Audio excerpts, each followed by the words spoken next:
Hey guys, tonight we're stepping into the stiff, mud-caked boots of a Napoleonic soldier. You're not an officer, not some fancy cavalryman with polished spurs and a mistress in every town, you're just an average conscript, dragged from your village with a belly full of anxiety and a head that still spins when someone says France will rule the world. Around you, shouting, smoke, muddy wagons creaking under crates of rotting potatoes, and 100 other young men just as scared and confused as you. It's 1804. Napoleon has crowned himself emperor, literally put the crown on his own head, because subtlety was never really his thing. He needs bodies, and you, with your 2 working legs and not much of a future, have been caught in the net. So, before you get comfortable, take a moment to like the video and subscribe, but only if you genuinely enjoy what I do here. And hey, drop your location and local time in the comments. It's always fun to see who else can't sleep. Now, dim the lights, maybe turn on a fan for that soft background hum, and let's ease into tonight's journey together. You wake to the sound of hoofbeats and yelling, again. There's no such thing as silence anymore, not in the camp, not even in your dreams. Someone's shouting about morning drill, someone else is retching behind the wagons. You rub your eyes and feel straw stuck to your cheek. The smell of unwashed bodies, horses, and smoke wraps around you like a blanket you didn't ask for. Your enlistment wasn't exactly voluntary. Maybe you drew the short straw in the village lottery, maybe you got caught stealing apples and this was your noble punishment, or maybe you believed the posters promising glory and a warm bed. Historians still argue whether the average French soldier joined out of loyalty, desperation, or straight-up coercion. Either way, here you are, carrying a musket taller than your sister and a pack that feels like it's stuffed with bricks and bad decisions. The quartermaster didn't have a uniform in your size. He tossed you a coat that smells of someone else's sweat and boots that pinch your toes so hard you limp before the first mile. There's a dull ache in your heels, but no one wants to hear it. The veteran next to you, Pierre, or maybe Pascal, laughs when you try to shift your gear to the other shoulder. Better get used to it, he says through a half-missing row of teeth. The blisters are just the beginning. You stand in a sea of uniforms, all looking more or less the same, though the colors change depending on where Napoleon's armies have scraped together supplies. Your blue coat is faded.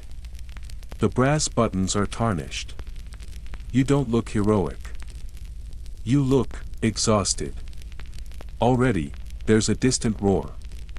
Not cannons, not yet.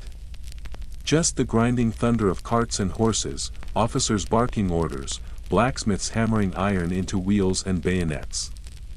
You're learning that war is mostly waiting and carrying things. The actual fighting? That's the part you're starting to dread most. Someone shoves a cartridge pouch into your hands and tells you to memorize how to load and fire. You get one shot, the sergeant says, slapping the musket's wooden stock, and it takes 20 seconds to reload. Try not to miss. You nod, even though you've already forgotten half the steps. The first real day of drill breaks you. The heat isn't scorching, but the coat traps sweat like it's designed to. You march in formation, up, down, left, turn, aim, fire. Do it again. And again. Your hands blister from the musket barrel. Your shoulders burn from carrying your pack. Someone next to you collapses.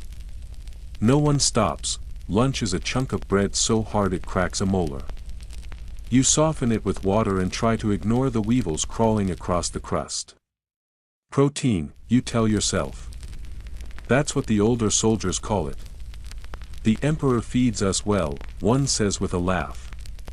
You try to laugh too, but it's a dry rasp in your throat. You miss home. You don't say it, of course, no one wants to be the first to get sentimental.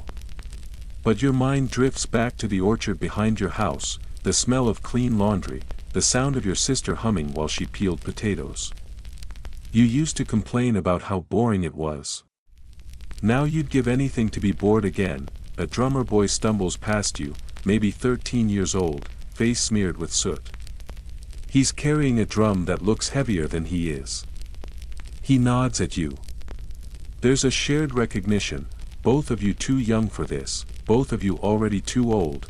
As night falls, the camp doesn't quiet down. Fires are lit, pots clang, men argue over cards. A violin scrapes a tune in the distance. Oddly tender in the smoke-filled dark. You try to sleep. Your bed is a patch of dirt, your pillow is your pack. There's something crawling near your knee, but you're too tired to care.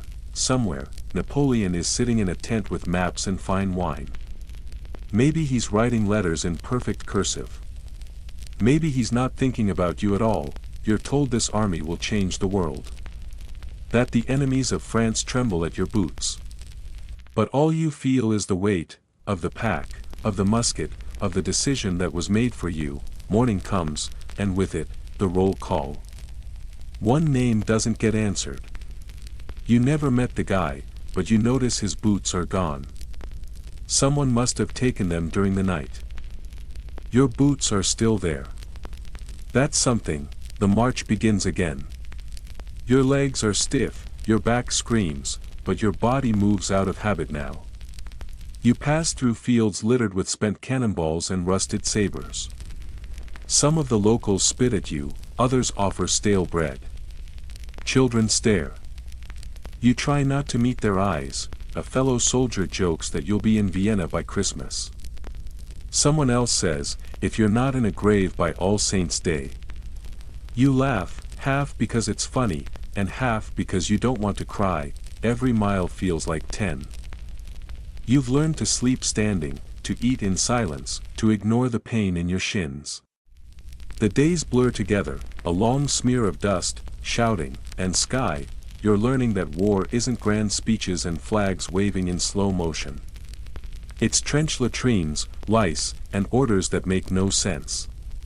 It's doing what you're told because someone in a bigger hat said so, but every now and then, usually when the sky is pink just before dusk, or when the stars peek out over the trees, you remember that you're alive. That even in the mud, even with bruises on your ribs and blisters between your toes, there's a strange rhythm to it.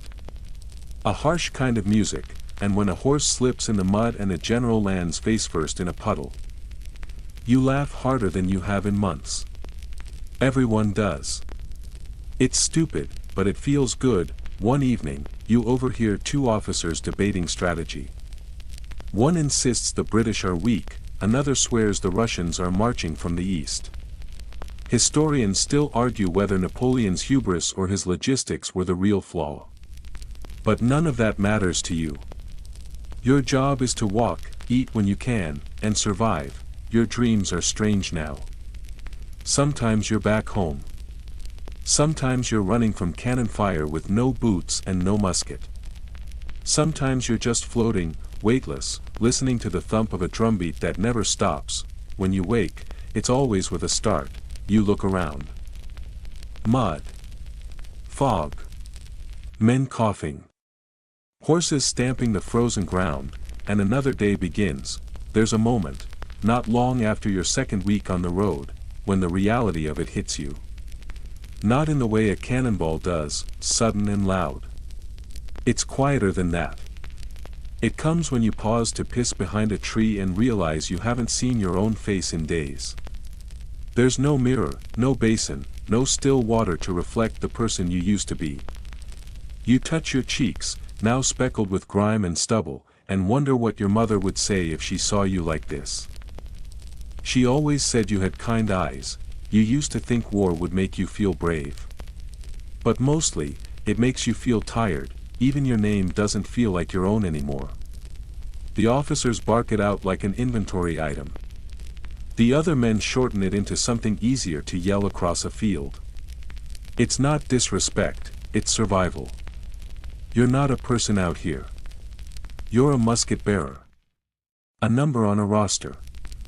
A body that fills a formation. Still, when a stranger shares half a dried fig with you at dusk without saying a word, it reminds you, there's still a pulse under all this mud. You wake with a groan and a grunt, back aching like you've slept on a pile of cannonballs. You might as well have.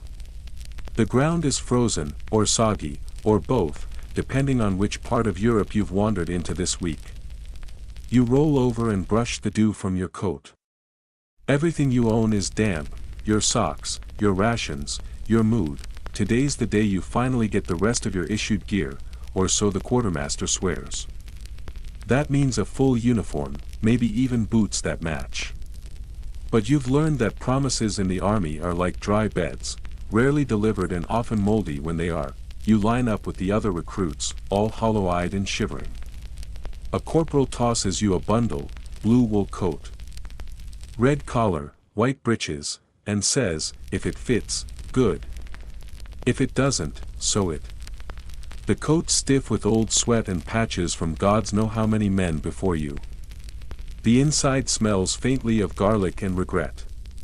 Your breeches ride up awkwardly, and the stitching near the seat is already unraveling. You think about re-sewing it, but with what? You haven't seen a proper needle since you left home. The boots come next. You get the left one in the right size, but the right boot clearly belonged to someone 2 sizes smaller. You wedge your foot in anyway. There's no time to complain. Your feet throb before you've taken a step, and then there's the bread. Oh, the bread. You had dreams, naive ones. Perhaps, of a soldier's rations being rough but filling. Hearty stew, maybe. Salted meat. A hunk of decent rye. What you get is something between a rock and a relic, dark, dry, dense bread that could double as a weapon. You knock it against your musket stock. It makes a satisfying thunk. The older soldiers laugh. Don't drop it, one says, or you'll crack the earth. You chew slowly, cautiously. Every bite flakes into a mix of dust and something fibrous you try not to name. The weevils are alive, but not fast. You flick them out with a finger and carry on. Protein, right? You're handed a chunk of something they call cheese. You're skeptical. It's gray, waxy, smells like old boots. The taste is sour with a hint of barn. It sticks to your teeth and refuses to let go. You wash it down with a canteen of warm water that tastes faintly of rust and mold. This is breakfast. A drummer taps out the assembly signal, and you're off. Marching again. Always marching, your gear clinks and shifts with every step. The leather strap of your haversack digs into your shoulder. Inside, half a loaf of bread, a dented tin spoon, some string, a sewing needle you bartered from a Bavarian, and a sock you've been trying to fix for 3 days. It's the closest thing to a suitcase you've got. Marching with a pack is a skill.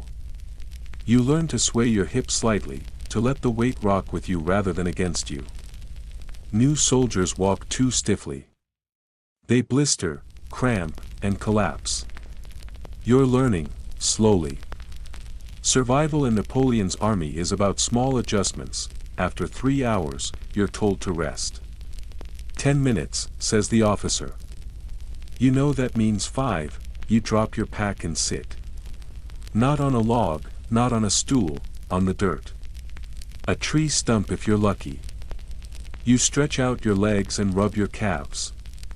The boots are already biting at your heels. One toenail is black. Another is missing. You decide not to look too closely. Someone offers you a sip from a flask. You hesitate. Then take it. The liquid burns, cheap brandy, likely stolen. It's terrible, and you love it. It tastes like distraction. Another soldier, a wiry kid from Normandy named Etienne, pulls out a battered pipe. He lights it with a flint and puffs silently, eyes half-lidded. The smoke drifts toward you and smells faintly sweet. Tobacco, he says, as if explaining gold. You ask where he got it. He shrugs. Found it on a corpse. You nod like that makes perfect sense. That night, in the dimming light of campfires and arguments, you get your first taste of real camaraderie. Someone sings. A crude little song about Napoleon's hat and the emperor's fondness for very large maps. You laugh. Everyone does. It feels good, like remembering you're human. Someone else starts beating rhythm on a mess tin. Soon there's a circle of clapping, stomping, off-key singing. For a moment, the misery fades. For a moment, you're part of something, then someone coughs blood into the fire, and the moment passes. You roll out your blanket, more whole than fabric, and try to sleep. But your boots are soaked through, and your belly growls like a feral dog. A rat scurries past your ear. You don't flinch anymore. In your dreams, you're barefoot, running through the orchard again, your mother calling you in for supper. You wake to find someone has taken your last piece of bread. No one saw anything, of course. And there's no point in shouting. You'll be resupplied eventually. Maybe, the next morning brings new joys, drill and cleaning. You're taught how to keep your uniform sharp and your weapon sharper. The sergeant demonstrates how to polish a brass button using spit and crushed brick. He shouts, "A clean soldier is a fast-firing soldier." Which you suspect is nonsense but repeat anyway. You scrub your musket until your arms ache. You scrape your bayonet on a whetstone. You polish your boots until the mud just becomes part of the leather. By noon, you look halfway decent. By dinner, you're covered in grime again. At mealtime, the cook hands you a tin bowl filled with something. It's grayish, lumpy, smells vaguely of onion and despair.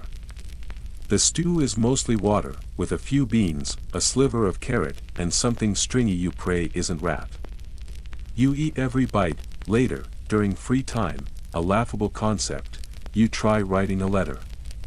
You don't have paper, so you use the inside of a discarded envelope. Your pencil is a stub. You write small and crooked, mostly just to feel like you still exist. You tell your family you're well.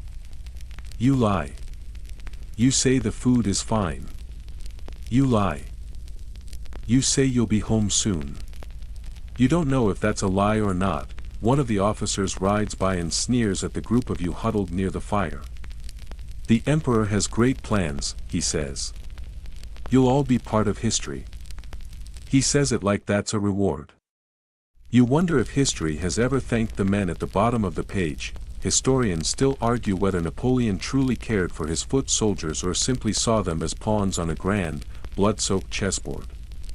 You have your suspicions. That night, there's a frost. Your blanket stiffens in the cold. You sleep curled up, one hand on your pack, one under your armpit for warmth.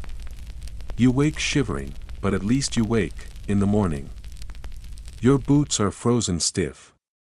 You have to breathe hot air into them just to get your feet inside. It hurts.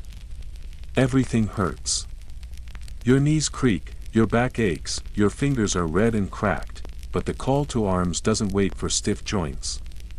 You shoulder your pack. You fall in line. You march, you pass a small village, empty, burned, maybe raided last week, or last year. A dog trots past, ribs visible, tail low. A child watches from behind a doorframe. You want to wave, but you don't. One of your companions, a tall Alsatian with a cruel grin, kicks over a wooden bucket just for the sound. You look away. This is your life now. Uniforms, blisters, and bad bread. Marching toward names on a map you've never seen. Sleeping in mud. Hoping your socks dry by morning, you joined, or were pulled into, this army with the vague idea of glory. Of medals, maybe. Or just a warm bed and a decent meal.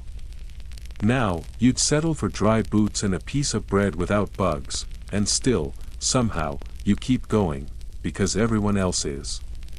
Because stopping means falling behind, and falling behind means becoming part of the scenery, another nameless body the next wave steps over. At night, when the fires are low and the stars come out, you try to remember your mother's face.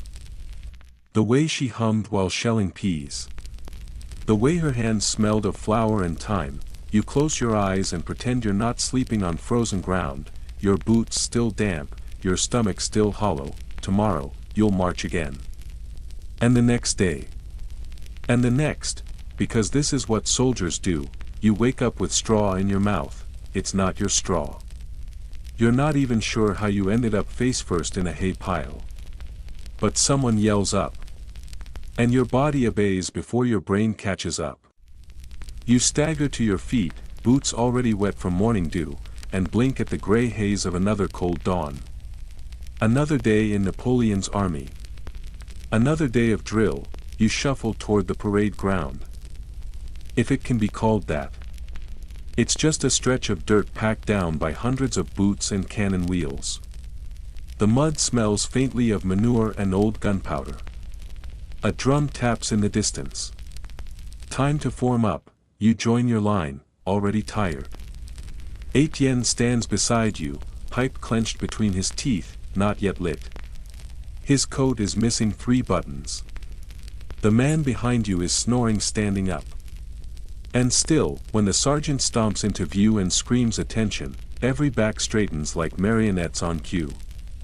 You snap into formation, musket at your side, boots at a sloppy shoulder width, this is your morning now.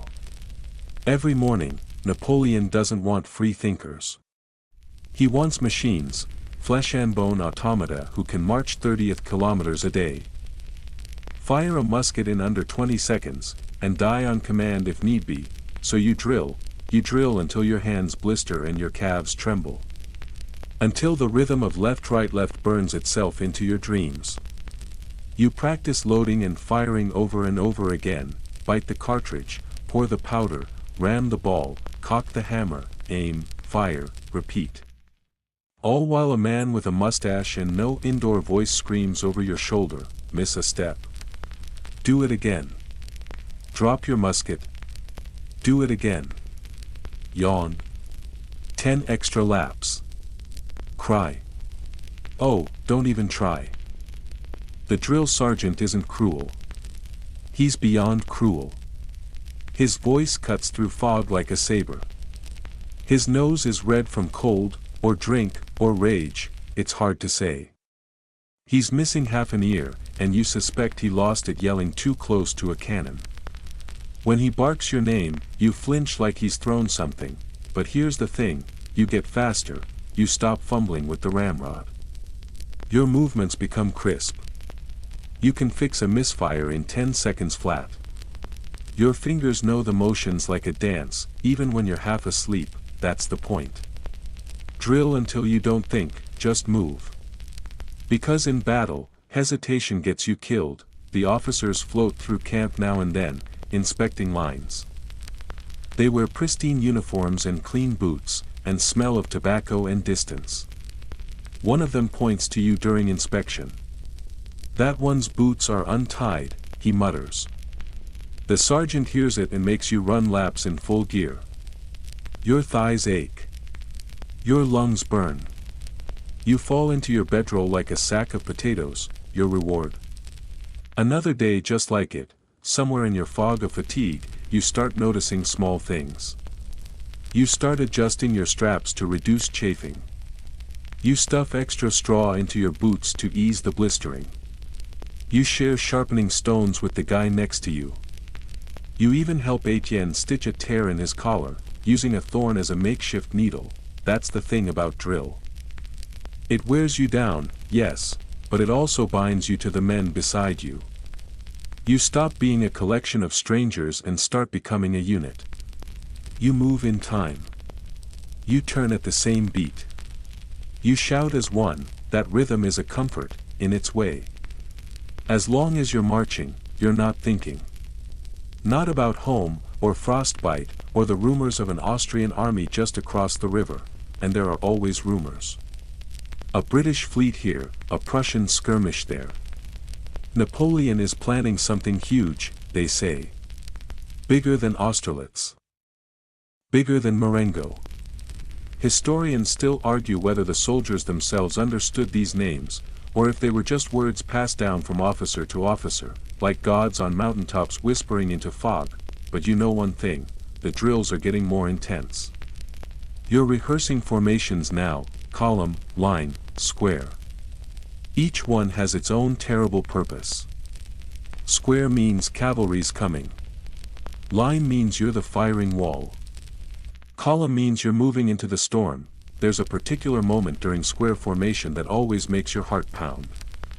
You and your fellows form a box, bayonets out, and stand shoulder to shoulder with no escape. The officers march around, yelling how you'll survive a cavalry charge, how no horse will dare rush into your deadly forest of blades. You're not so sure. Someone mutters that a horse trampled his cousin through a square last year. His musket snapped in half, the soldier says. The bones did too. You look down at your musket, feeling its weight. It doesn't seem enough. Midweek, you're roused from your straw bed earlier than usual. It's still dark. The camp buzzes with tension. Surprise drill, someone says. But it's more than that. You're handed blank cartridges and marched to a hill outside the camp. Officers bellow orders you don't understand, but you run anyway. You load, fire, charge, wheel around, reload, fire again. Smoke stings your eyes. Your lungs burn. The sergeant yells that you're too slow. You sprint harder. You drop your ramrod in the mud and nearly get hit for it. It's chaos. It's nonsense. It's perfect training for battle. Later, your arm trembles so badly you can't hold your spoon. Your porridge spills onto your lap. No one laughs. They're all too tired to bother. In the evening, you're allowed to rest. Just barely. You're huddled near the embers of a dying fire, blanket around your shoulders, when a veteran named Henri tells you a secret. Don't listen to the yelling. The drill isn't for your body. It's for your mind. So when the cannonballs come, you don't freeze. You nod, not sure if that's comforting or terrifying. The next morning, the drill is on horseback timing, except you're on foot, and the officers on horses ride past, waving sabers and shouting. You're meant to stay still as they approach, muskets pointed, formation unbroken, but the horses are big. Very big. And loud. One rears back and knocks a man to the ground. You flinch, but stay upright. The sergeant actually nods in approval. See? He growls. The boy's learning. Your shoulders square just a little after that. There's a ritual every night now. Etienne lights his pipe. Henri sharpens his bayonet.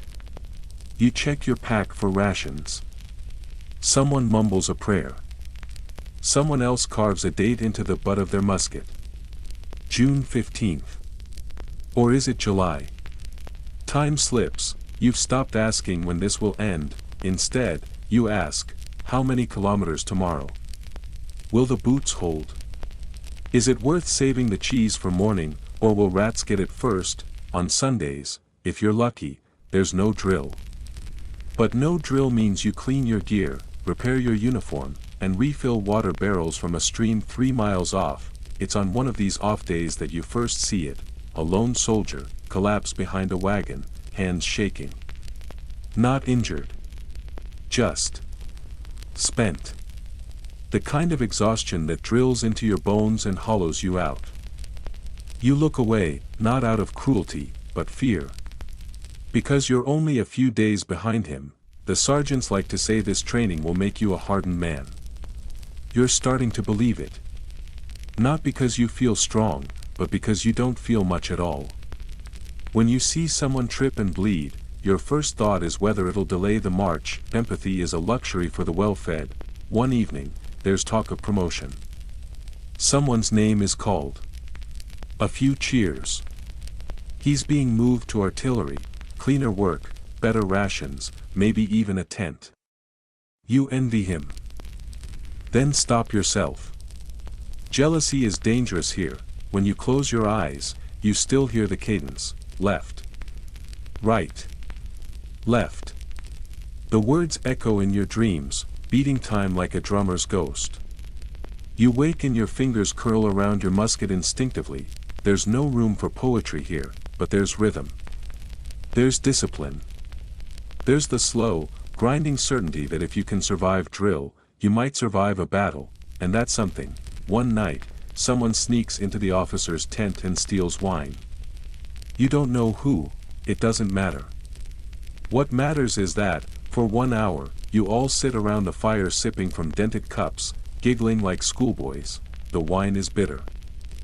Smoky. But it's real. Henri raises his tin cup. To surviving another day of shouting. To boots that fit, someone adds, to bread without teeth, Etienne offers.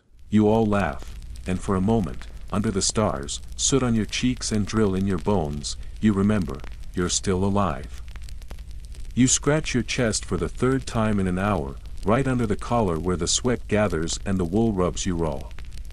Something's crawling there. You're sure of it. But when you slip a finger beneath the fabric to investigate, it skitters away, quick and practiced, like it knows your tricks. You shiver. Welcome to the real war, not against Austrians, not against the English, but against lice. They win, your shirt is a battlefield, and they've already conquered the front lines. You share this grim knowledge with the rest of your unit, and no one's surprised. You all scratch in quiet, ashamed unison. Lice don't care if you're brave. Lice don't care if you've memorized 20 commands.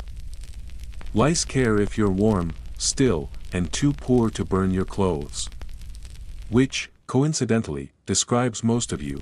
Some men strip down by the river when you reach it, scrubbing their uniforms with sand and cold water.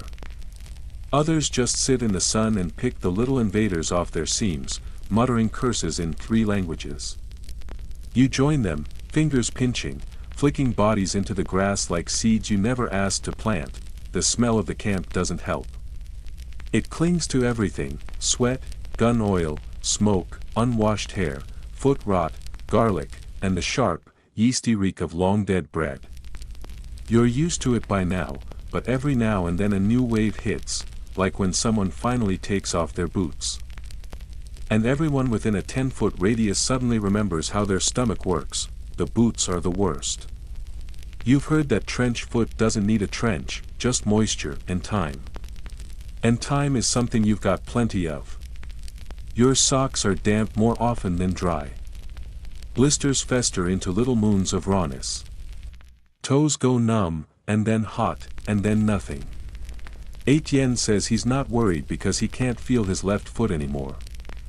You try not to imagine what that means. Hygiene in the army is a bit like justice, ideal in theory, haphazard in practice. Officers sometimes give orders about cleaning your musket or shaving your face, but they rarely check. The sergeants care more about how fast you reload than how you smell doing it. Still, some men take pride in the little routines. Henri sharpens his razor with obsessive devotion, shaving each morning with cold water and discipline. He says it's how you know you're still a man. You try it once, and nick your chin 3 times before giving up and pressing your scarf to the cut. The rest of you grow into scraggly, mismatched beards, some like rat nests, others like adolescent moss. It's not exactly the gallant look the ladies in Paris might swoon over, but then again, the only women you've seen in months are old widows spitting at you from behind chicken coops. Bathing is rare. You've washed twice since joining up. Once in a stream so cold your ribs ached, once in a shared tub behind a tavern that charged you 2 copper coins and a look from the innkeeper's wife that said, "You'll never be clean enough." She wasn't wrong. Some try tricks to keep the stink at bay. Lavender sprigs tucked in boots. Ash rubbed into armpits. You once saw a corporal smear garlic on his feet to kill the rot. It didn't work. It only made him smell like spoiled soup and dying toes. You joke about it, of course you do. If you don't, you'll gag. You joke about how your lice have names. How your socks are more fungus than fabric. How your breath could drop a Prussian scout at 30 paces. But late at night, when your stomach grumbles and your skin itches and your fingernails are black with grime, you start to wonder what kind of creature you're turning into. A soldier? A man? Or just something that trudges, eats, scratches, and waits? Historians still argue whether the French Grande Armée was as hygienic as its propaganda suggested. Some cite letters where soldiers praise camp barbers and regular bathing. Others read the lice-infested diaries and draw a different picture. One that smells faintly of wet wool and regret, the latrines. Let's talk about those. Or rather, let's not, but we must. Dug shallow and often too close to camp, they reek by day and fill by night. There's always someone who misses, someone who falls in, someone who refuses to use them and instead disappears behind a tree with a prayer and a bad aim. You once saw a man trip while carrying the slop bucket. It hit the ground like a grenade. No one ever sat next to him again. Water is precious, but not always clean. You fill your canteen from rivers and streams, hoping the flow is strong enough to carry off whatever floated down from upstream. A dead animal? A latrine? A body? You don't ask. You add a drop of brandy when you can. Or hold your breath when you drink. Or both, and then there's the smell of other men, in tight ranks, marching side by side. You become intimately familiar with the person next to you, not their thoughts or their dreams, but their musk. The sourness of armpits, the tang of breath on old bread, the raw salt of fear when a cannon booms far too close. It's a strange kind of intimacy. The kind you'll never talk about, but never forget. You sleep close, too. Sometimes four to a tent, more often curled up like cats around a shared fire, using each other's shoulders for pillows and breath for warmth. You've learned to tell who's nearby by the smell of their boots. There's comfort in it, oddly. In the stink. In the mess. It means you're still alive. Still in this together, still marching. You do get lucky, once. A river crossing during summer. Warm, wide, and deep enough to submerge. The officers allow an afternoon's pause. You strip naked and wade in with a cry of relief so loud it startles nearby birds. Dozens follow. The water is murky, but cool. You scrub your arms with sand, rake your nails through your scalp, and let the current tug at your filth. It feels like baptism. Like memory, Etienne floats beside you, arms spread. Maybe we'll come out new men, he says. You dunk under again, just to believe it for a moment. Back on shore, you dry in the sun. The clean doesn't last long. By nightfall, the sweat returns, the boots chafe, and the lice, well, they never left. They just took a swim with you. There's a moment, though, before you put your coat back on, when you catch a glimpse of yourself in the river's surface. Bare chest, hollow eyes, leaner than you've ever been. There's someone in there, a man being carved by dirt and time and effort. You don't know if he's someone you want to be, but he's someone real. You clothe yourself again. Back into the wool, the stink, the stiffness. But for a few minutes. You felt like a human being again. Someone got soap once. Traded for it in a town with a real market. It smelled like rosemary and luxury. They broke it into pieces, and 10 of you shared it like relics. You used it to scrub your collar. It was gone in a week. You still remember the smell. One night, Henri passes you a lump of something that looks like candle wax, tallow, he says. For your boots. You rub it on the cracked leather, massaging it in. The next morning, your boots don't squeak. Your feet thank you. Another time, you find a tin of something smooth and white tucked behind a rock. Someone's shaving soap, maybe. You rub a little on your neck before parade. The scent is faint, lavender. Maybe, but the moment feels indulgent. You stand a little taller that morning. There's not much beauty in this life, but you cling to it where you can. The glint of dew on a rifle barrel, the warmth of a borrowed scarf, the sound of water slapping a tin basin. A joke told between two backaches. A shared sip of brandy. A rag tied in your hair to keep the sweat out of your eyes. You've stopped expecting to be clean. But every once in a while, you get to feel less filthy, and in war, that's enough to count as joy. When you're deep in the routine of soldiering, march, scratch, eat, scratch, sleep, you start to notice something else. You've stopped flinching when lice bite. You've stopped gagging when someone nearby lets off a particularly diplomatic expression of gastrointestinal unrest.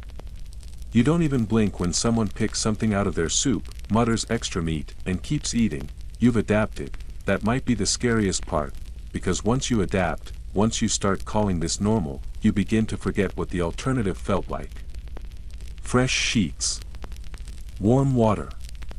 Clean hands, but maybe, just maybe, you'll have them again someday.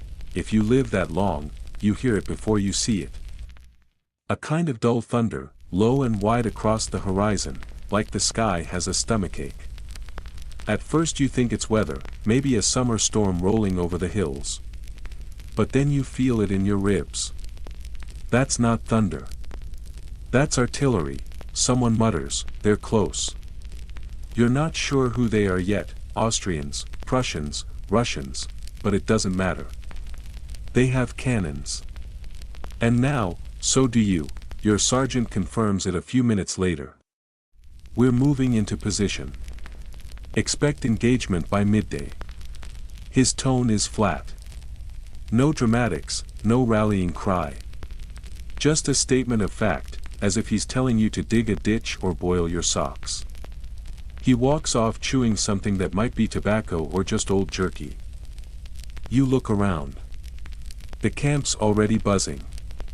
Horses being hitched, powder barrels rolled toward the wagons, men gripping their muskets with sweaty hands.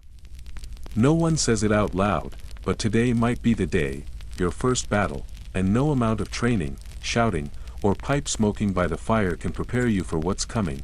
Etienne ties a scrap of red cloth around his wrist. For luck, he says, you do the same. The march toward the front is quieter than usual. No singing. No crude jokes. Just the sound of boots against dirt and the occasional clink of musket hardware. A drummer boy sets the pace, but his hands tremble. He looks like he should be chasing ducks in a village pond, not leading men to die. The closer you get, the worse the smell. Smoke, gunpowder, horse sweat, and something heavier, iron and rot. The air feels thick, like you're breathing through damp wool. You swallow hard and keep walking. You crest a hill and there it is, your first real battlefield. It doesn't look like the paintings. There are no shining uniforms, no clean lines. Just churned up earth, broken wagons, scattered bodies in blue and white and brown, all lying in twisted heaps as if the ground itself had a tantrum. A horse limps through the mud, reins dragging. Saddle empty. Crows circle in lazy spirals. You don't look too long. You can't, your unit is directed to the left flank. The officers scream about spacing and intervals, about keeping calm and firing in volleys. You hear them, but your brain is cotton. All you can think is, this is happening. You load your musket with fingers that no longer feel like your own. Bite the cartridge, pour the powder, ram the ball. You've done this 100 times, but never with this kind of weight in your chest. Etienne is muttering prayers. Henri just stares straight ahead, jaw clenched like he's chewing iron, then someone yells ready. You raise your musket, fire. The line erupts in sound. A flash. A kick to the shoulder. Smoke everywhere, you reload like you practiced. Except the smoke is blinding, and your hands fumble the powder. You bite through the paper too hard and get a mouthful of grit.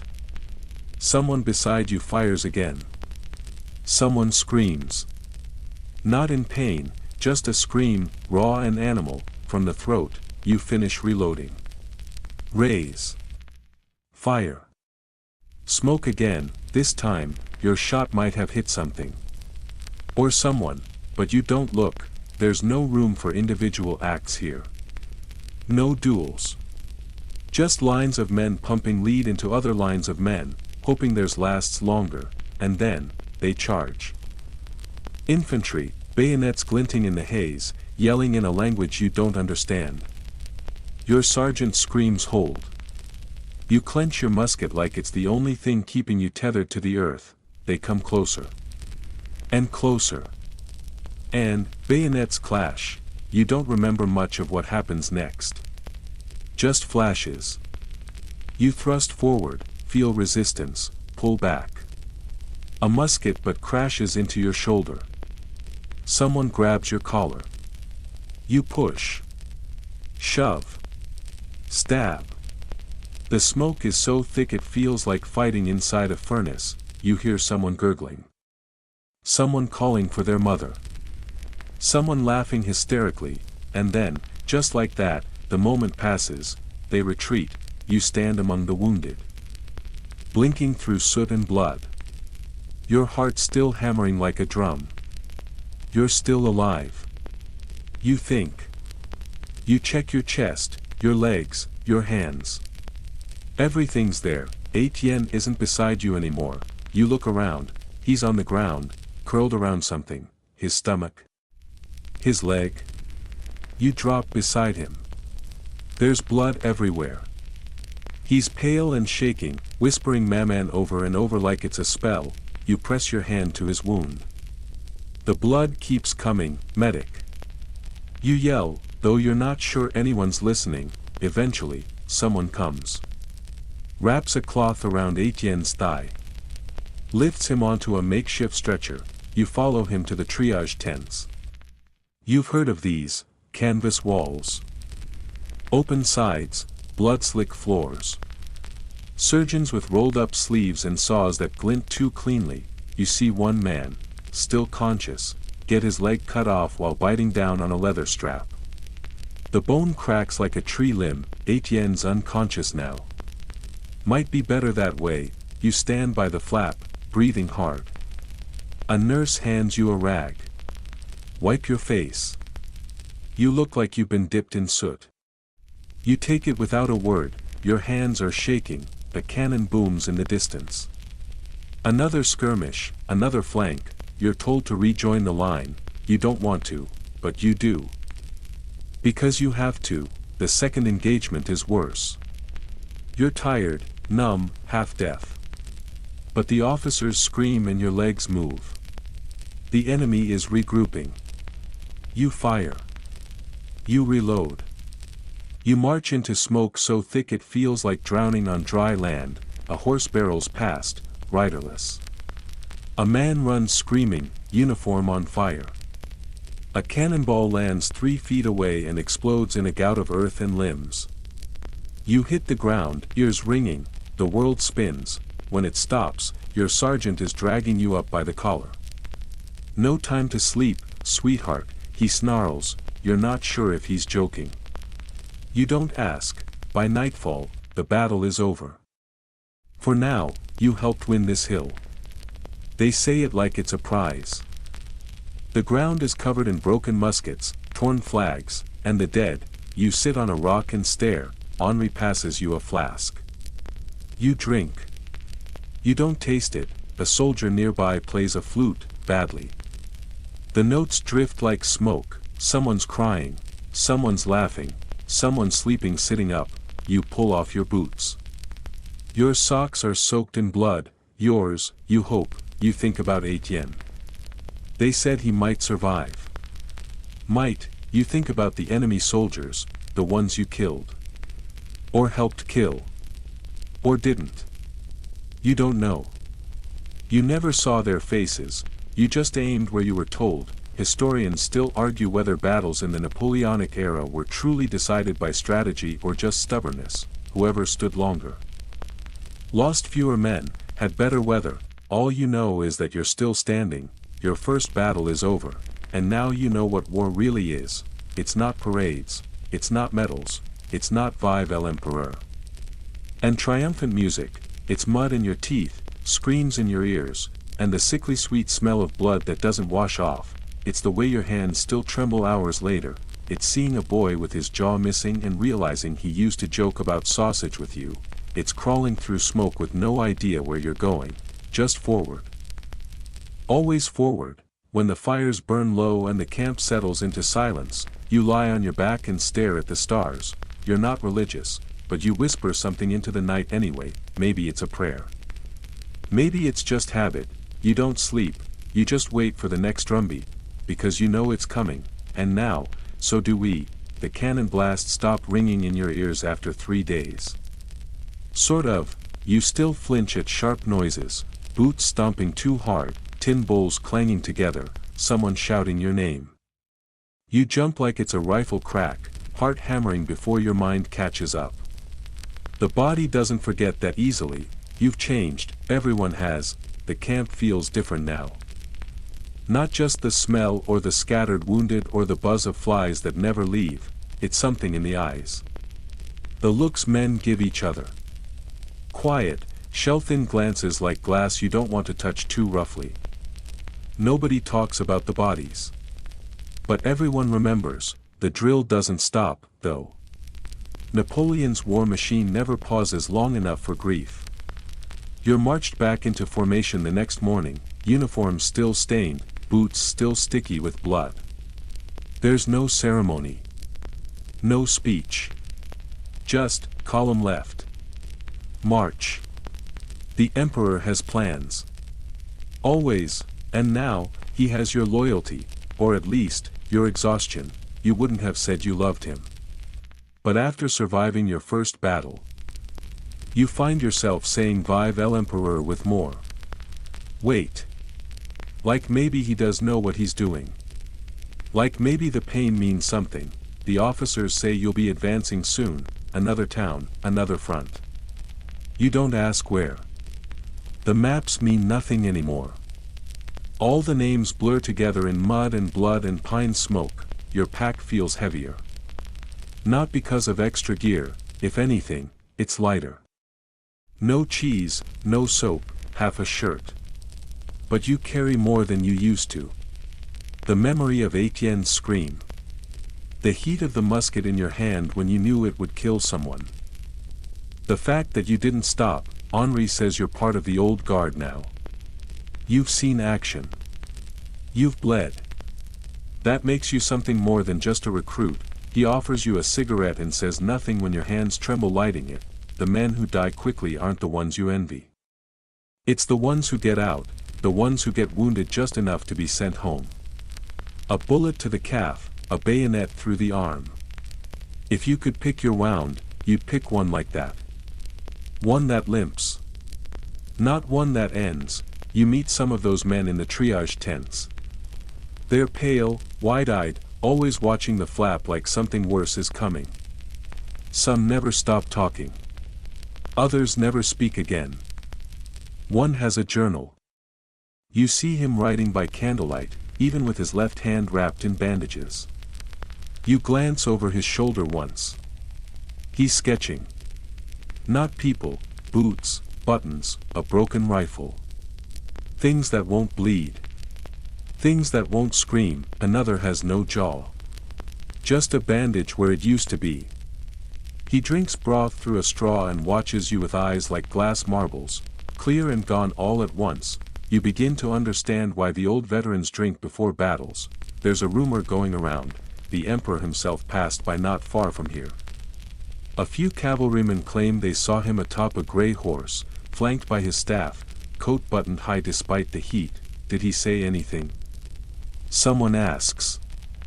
Just nodded, one says. Looked at us like we were horses in a stable. Valuable, maybe. But already half used. Still, when the drummer taps out the new cadence and you fall in line, someone near the back shouts, for Napoleon. And no one tells him to shut up, because what else are you going to believe in? You need something. A flag, a face, a reason, the march resumes, and the rhythm returns. Your boots slap the dirt like clockwork. Your canteen rattles with every step.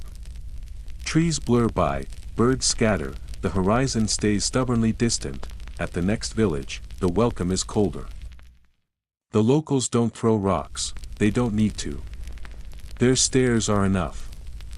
Women in shawls stand in doorways with arms crossed. Children peek through broken shutters. Men sit silently by wells, eyes hard and hands empty. No one cheers. No one salutes, they've seen too many armies pass through. Still, you're told to be respectful. Don't steal unless you're starving. Don't harass unless you're drunk. Don't light fires inside barns, even if it's cold. You follow those rules. Mostly, one man in your regiment ignores them. Breaks into a cellar. Comes back with red wine and pickled eggs. Laughs like a hyena.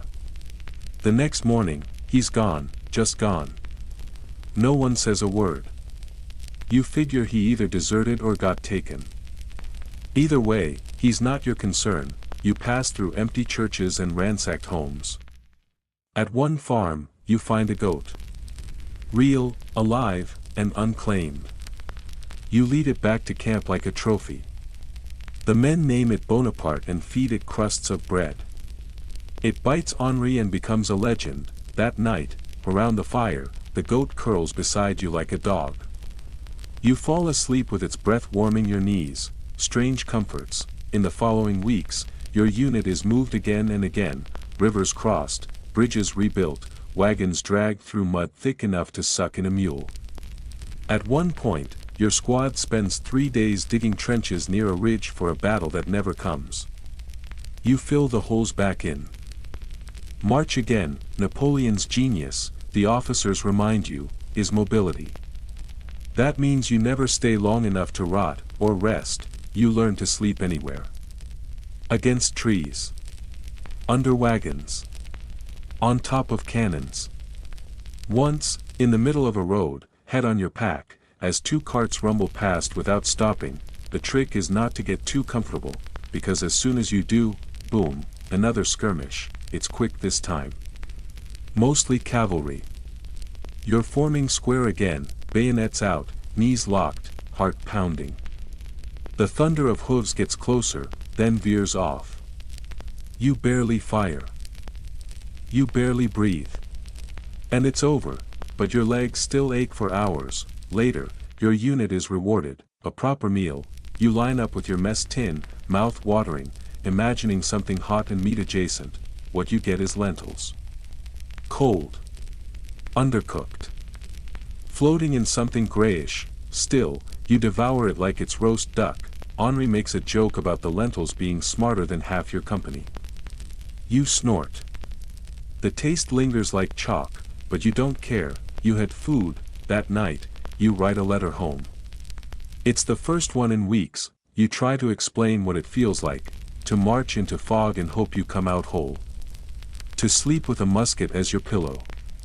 To wipe your face with a rag that once cleaned blood off someone else's boots. You don't mention Etienne. Or the goat. You end the letter with, I am alive, and I think of you often. You sign it with a shaky hand and no rank, because you're still nothing special. Just one man in a line of thousands, but when you hear the next morning that your squad is being moved again, this time east, toward a name you can't pronounce, you don't protest, you shoulder your pack. You fall in step, because somehow, through it all, you've become a soldier, not a good one. Not a brave one. But a surviving one, and in Napoleon's army, that might be enough. The Eastern March is quieter than the last. That's not to say it's peaceful, just that the thunder hasn't started yet. You spend most days watching trees pass like weary sentinels. Birch, pine, chestnut, then nothing but flat land for miles. The road is rutted from wheels and hooves. Dust cakes your lips. Sweat traces paths down your back, stinging where your pack rubs raw. When the wind shifts, you catch whiffs of horses, iron, and something older, like meat that's forgotten how to be meat. There's always a village ahead. Always another that's been passed through or passed over. Some are burnt. Some are hollow. Some have people still in them, but the looks they give your column say they'd rather you weren't. Once, a woman stands in the middle of the road holding a loaf of bread. Just standing. Offering it with both hands, blank-eyed. No one knows what to do. A corporal walks up, takes it, nods. She doesn't move. Just turns back inside and closes the door behind her like you were never there. You eat that bread later, soft in the middle, sour at the edges. You chew slowly, thinking of her face. your sergeant says the Russians are ahead now. That they're watching you march. That every rustle in the forest is a Cossack scout or a Siberian rifleman waiting for the perfect shot. You try not to look too closely at the trees after that. At one rest stop, you meet soldiers from another regiment, dragged from God knows where, their accents thick and their humor stranger. They've heard rumors of winter. You laugh it off at first. It's still warm, the fields golden with late summer. But one of them, an old man with a scar like a river across his scalp, says only, "You don't understand what Russian cold is." He doesn't smile when he says it. Henri, unbothered, passes him a pipe. They talk about shoes. Shoes are the universal language now. How many you've gone through. How long your current ones will last. How you can boil leather if you're starving, though it's said to taste like sadness and glue. Good boots are worth more than a medal, someone mutters. Everyone nods. It rains that night. Not heavy, not stormy, just constant. A slow, soaking drizzle that seeps into every thread and stitch, turning your pack into a sponge and your blanket into a wet flag. The fire barely lights. Your clothes never dry. You sleep half-curled under your coat, dreaming of sun that never comes. Morning fog rolls in thick as smoke. You march through it, boots squelching in the mud. Breath visible even though the cold hasn't properly settled yet. A new sound joins the rhythm, coughs. At first one, then a dozen. Dry, hacking, bone deep. The kind of cough that says your lungs are tired of this. You tighten your scarf. By now, the routine has hardened. Wake. March. Scratch. Eat, maybe. Watch. March more. Sometimes drill, sometimes dig, sometimes just sit and listen. You've learned to distinguish cannon fire from thunder, hoof beats from wind, a scream from a song in another tongue. You've also learned silence, what it means when an entire column stops talking. When no one jokes. When even Henri lights his pipe without a word and exhales like he's exhaling memory. You come to a crossroads one day and find the signpost snapped in half. Nobody knows which way is north. A lieutenant guesses, and you follow. Nobody questions it. You've stopped caring about the names of places. You only care whether they'll feed you. Or kill you. That afternoon, a courier rides past, mud-splattered and hoarse, yelling that the emperor is pleased with the advance. That supplies are coming. That victory is near. You watch him disappear over the next hill. No one cheers, the supplies don't come, but you keep going. Not because you believe in the courier, or the emperor, or even the victory, but because turning back means walking through everything you already survived, and no one wants to do that. You find Etienne's name scratched into a tree trunk days later. Just a first name, crooked and faint. No date. No note. But you know it's his. You press your fingers over it like a relic. Henri sees you. Says nothing. Just waits until you're ready to keep walking. You walk a long time, the trees have thinned. The air's gone sharper, you don't know exactly where you are, but everyone says the same thing now, Russia. You've been in it for weeks, maybe longer. Nobody really knows where the border was. Or if you already crossed it 3 towns ago. The maps aren't much help. Not when the names are misspelled and the roads disappear into the woods like scared animals. Still, you follow. It's not a march anymore. It's a long, dragging ache. Your feet don't hurt so much as they feel hollow. Like they've stopped being part of you and are just wheels someone else is pushing forward. You wrap them every morning with whatever's dry, if anything is, and try not to think about your toenails. The last 2 fell off without warning. At some point, someone mentions that it's almost October. You blink at that. Because it was spring not that long ago, wasn't it? Paris had lilacs. Someone had a birthday. You had a mother who wrote letters and kissed your cheek with worry in her eyes.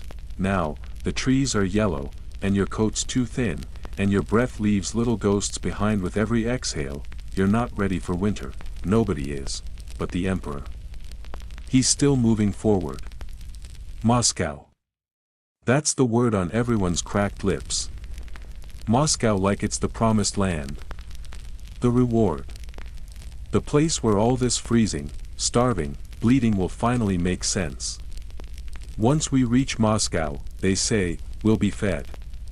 Paid. Warm. You repeat it to yourself like a prayer. Moscow. Moscow. Just a little further, but even prayers need food, and that's in short supply now. The bread's been gone for a week. Hardtack, too. You scrape the bottom of your sack and find only a pebble that's worn itself smooth, rolling around with your last bit of salt. You lick it. Just for the memory of something savory.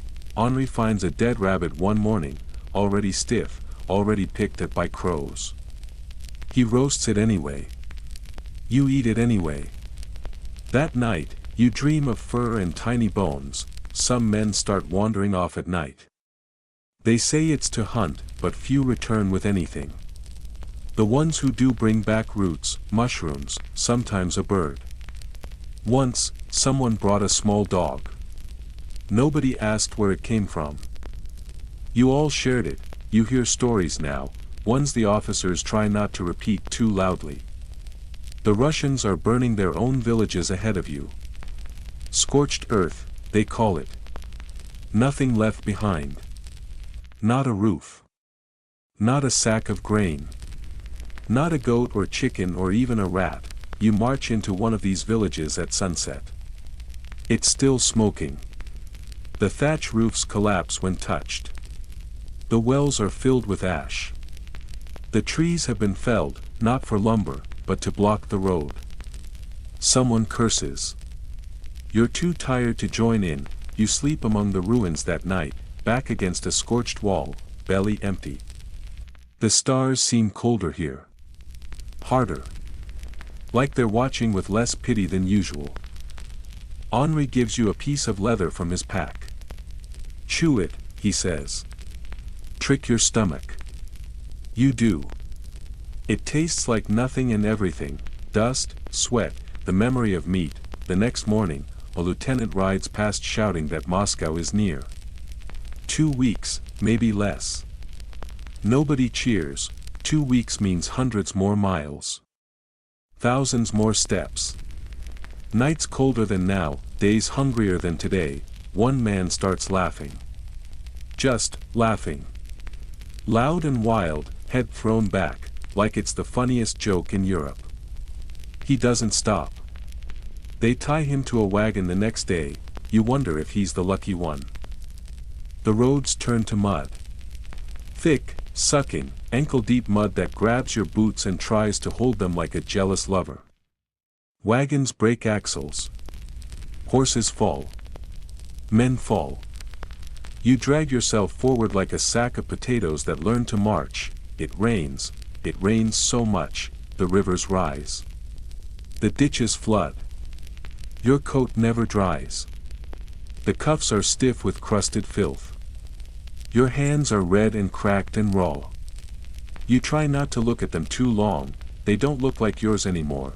At campfires, men trade stories like currency. They talk about Moscow's palaces. Golden spires. Banquets. Silk pillows. You pretend you believe them. One night, a soldier sings something slow and sweet in Breton. The fire's low, the night cold, and his voice wraps around the camp like a warm scarf. You don't understand the words. But you cry anyway. Quietly. Just enough for your throat to ache. The next day, he's dead. Fever, they say. Someone buries him under a tree. Someone else takes his boots. You don't ask who. Then, finally, after all the frost and the hunger and the wet socks and the endless, stupid dreams of soup, you reach Moscow, or what's left of it. You stand on a rise with your unit, staring down at the city. It's still smoldering. Columns of smoke spiral into the sky like ghosts trying to leave too late. You can make out domes and rooftops, blackened and broken. Fires still flicker. Eating what they missed, the Russians burned it. They didn't wait for you, they set fire to their capital and left you nothing but ashes. Someone whispers, no food. Someone else, no shelter. Henri says nothing, you trudge forward anyway.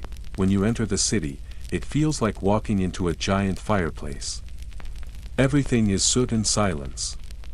Even the dogs are gone. Even the bones have been burned. The palaces are hollow. The churches echo like tombs. The men start looting, not for gold, but for food, for fabric, for anything not charred black. You find a curtain that hasn't burned all the way through. You wear it like a scarf. It smells like smoke and perfume. You sleep in what used to be a merchant's house, curled on a floor of marble cracked by heat. It's not warm. A few officers try to organize quarters. They claim parts of the city in the emperor's name. But what's left to rule? Napoleon arrives. That much is true. You don't see him, but the rumors spread like fire. He's here. He's angry. He's shocked. This isn't what he planned. The city offers no peace. No supplies. Just ruins. Historians still argue whether Napoleon ever truly intended to stay in Moscow, or if it was always a gamble, a symbol, a message. What matters to you is this: there's nothing here. No shelter from winter. No victory feast. No triumphant welcome, just more marching. More waiting. More cold. Snow falls a week later. You catch a flake on your glove and stare at it until it melts. The wind picks up, and just like that, the real nightmare begins. You wake to frost on your eyelashes. At first, you think it's sleep crust or ash from the fire. But no, your breath comes out in clouds, and your fingertips burn with cold. You reach for your boots and find them stiff as stone. Frozen solid. It takes 10 minutes just to force your feet inside, and by then, you've lost feeling in 3 toes. Welcome to the Russian winter. There's no warning, no gentle shift of seasons. One day the wind is sharp. The next, it cuts like broken glass. The sky turns a constant dull gray, and the snow begins falling without end, as if the heavens have forgotten how to stop. You're still in Moscow. What's left of it? The buildings you thought might shelter you are hollowed out now. Burned from the inside, brittle with cold. You sleep wherever there's a roof and walls, even if they're scorched or half-fallen. At night, the men pile together for warmth, layered like firewood, coat to coat, hand to side, breath to neck. It's not enough. You've started measuring mornings by who doesn't get up. One day, it's a drummer boy, 15, maybe. Curled beneath a broken bench, arms folded like he's just resting. Nobody says a word. You just take his scarf and move on. Another morning, it's an officer. Blue-faced, hand on his saber. Looks like he tried to sit upright in the night and never finished the motion.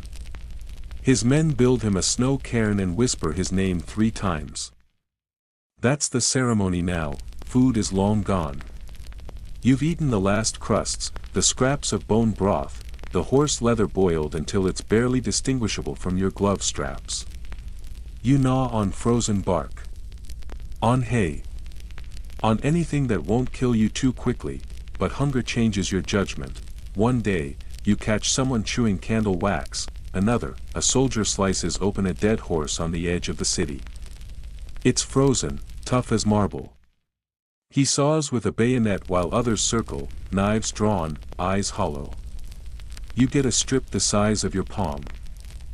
It smells like burnt iron and tastes like regret. That night, you throw it up. The snow keeps falling. You try not to count the days, but it's impossible not to notice time by the number of dead. Henri has stopped talking. He sits near the fire when there is one, eyes sunken, fingers cracked and bleeding. He doesn't light his pipe anymore. He traded the last of his tobacco for dried peas weeks ago. You wish he hadn't. The pipe smoke used to smell like normal, there are rumors Napoleon wants to leave. That the emperor is furious with the Russian Tsar. That the plan failed. That this is not a retreat, it's a strategic withdrawal. You hear all the words, and none of them matter. All that matters is you're heading back through the same frozen countryside you just crossed, except now, it's a graveyard. You begin the march south on a morning so cold your breath freezes in your nose. Your coat does nothing. Your gloves are fingerless rags. Your feet, already mangled from months of marching, go numb within the first hour. It's not just the cold. It's the wind, it howls like something alive. It sneaks through every seam, every collar, every threadbare sock. It finds your skin and whispers death into it. Men start falling, they don't scream. They just sit down in the snow and never get back up. There are no carts for the dead anymore. No time to bury them. You step around bodies like potholes. You stop looking at faces, one man's teeth shatter mid-sentence. Another's fingers blacken and crack off when he tries to rub warmth into them. You wrap yours in dirty linen and pray they don't turn the same color. You begin sharing everything. Gloves. Blankets. Breath. Henri breaks his last tin cup and cries, not for the cup, but for the heat it used to hold. When you find a shack, barely a room with walls, you cram in 14 men. You lie so close together you can feel the heartbeat of the man beside you. Someone farts. Nobody laughs. Nobody has the energy. Outside, wolves circle. Real ones, you hear them at night. Howling in the distance. Closer. Closer still, you lose someone to them. You don't see it happen, but the trail of blood is clear. So are the prints. Big. Deep. Four-legged, you light fires now, even when it risks being seen. Better alive and spotted than frozen and invisible. The retreat becomes a race, not from the Russians, from the cold. Every village you reach is already stripped bare. No roofs, no food, no wood. Just more dead. Sometimes it's your men. Sometimes locals. Sometimes neither. You don't ask. Historians still argue whether Napoleon underestimated the winter or overestimated his army's resilience. Some say he believed his men were strong enough to endure anything. Others claim he expected supplies that never came. Either way, you're the one walking through the consequence. Frostbite becomes a common word. Fingers turn black. Toes swell like bruised plums. You see someone lose half a foot in a day. He doesn't scream. Just sighs, as if finally accepting something he knew was coming. The officers stop shouting. The orders are quieter now. Less bark, more whisper. They know you don't need yelling. You need fire. Bread. Sleep, you get none of them, your thoughts become simple. 1 foot. Then the next. Don't fall. Don't sleep. Don't think about your family. Don't remember Etienne's laugh. Don't count how many days you've worn the same socks. You try not to dream, because dreams feel warmer than reality, and waking up hurts. One morning, a miracle, potatoes, frozen, buried in a pit beneath a burned farmhouse. Someone dug with bare hands to find them. You each get one. You hold it like a treasure, turning it in your fingers, pressing it to your face. It's solid, dirty, half-rotten. You boil it anyway. Over a tiny fire, fed with twigs and broken furniture. It takes hours. You eat it in 3 bites, it's the best thing you've ever tasted. A week later, you cross a river. Or try to. The bridge collapses under weight and ice. Men fall in. You hear them scream, briefly. Then the water closes over them. They vanish like smoke. You stand on the bank, teeth chattering, watching ice floes drag away hats, boots, corpses. You wonder if you'll make it across. You do, barely. you lose one boot in the crossing. Hobble through the next 2 days with rags tied to your bare foot. Henri gives you a strip of leather. You tie it tight and keep walking, the march continues. Hundreds dwindle to dozens. You're still counted among them, you don't know how. One day, you reach a field where someone's already made fires, not your army, Russians, but they don't shoot, they just stare. Your officer steps forward. A white flag. A few words in rough French and Russian. Then nods, they let you pass, you walk through their camp like ghosts. No one makes eye contact. You're not worth the bullets anymore. You're barely soldiers. You're something else, something in between. You cross back into familiar land weeks later, no one celebrates, you're safe. But not whole, you look at Henri. He's thinner, grayer. You are too, the road ahead is still long. But at least, for now, it's not snowing, and that, strangely, feels like a win. Your boots make noise again, not a limp, not the dragging slap of numb feet over snow, but real noise, rhythm, friction, leather. The kind of sound that means you're walking on dry earth instead of frozen death. You wouldn't think dirt could make you cry, but here you are. First real ground underfoot in weeks, and it's the color of salvation. You've escaped Russia, or rather, you've limped out of its jaws. Behind you lies a trail of bodies stretched across frozen rivers, burned out villages, and forests that whispered in foreign tongues. Ahead of you lies France. You're not sure. Borders are blurry now, as are days, names, and your own reflection. But the air is warmer. You can smell wet grass again.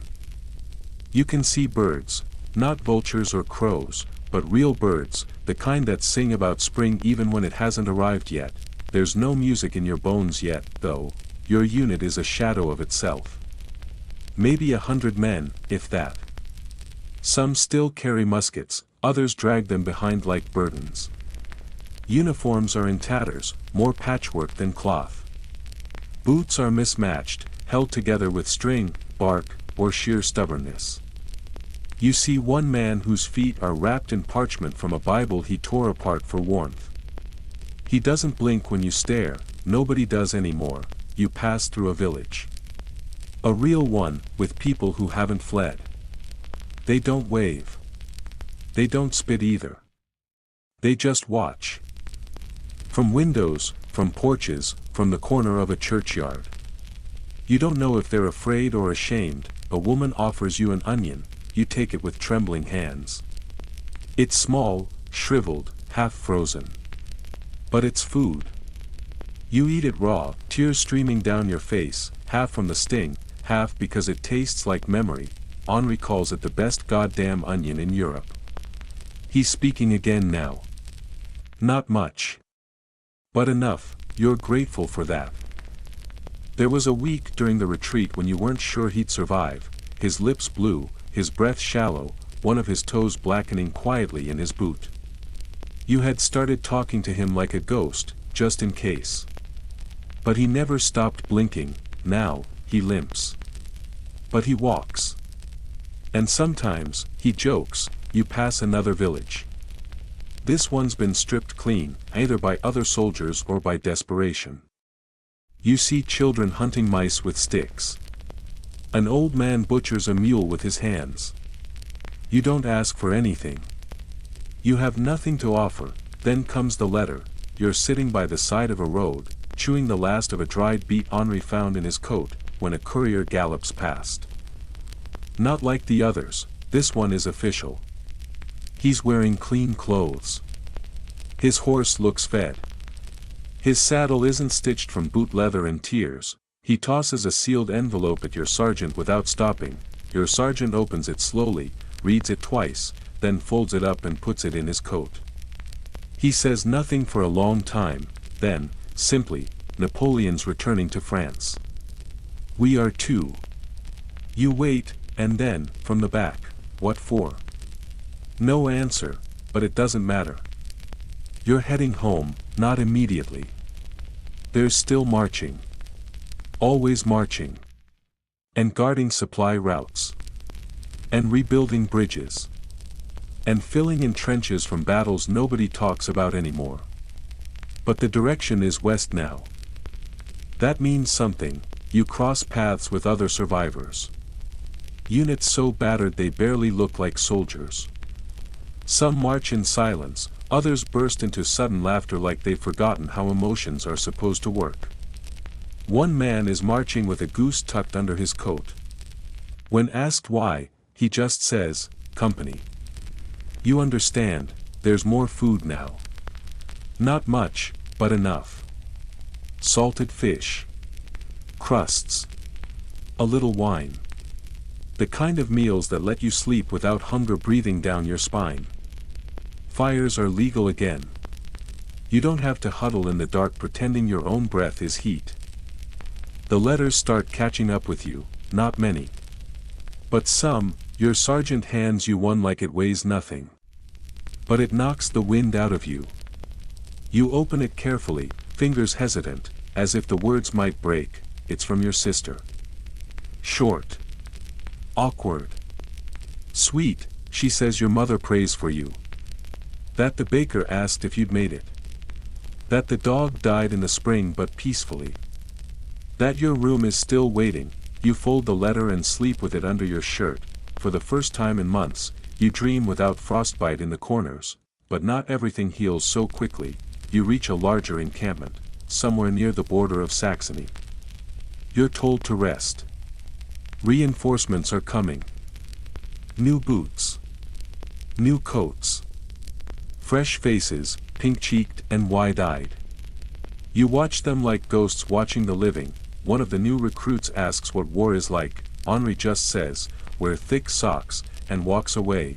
You help train them, not because you want to, but because it's what's asked. You show them how to clean a musket faster.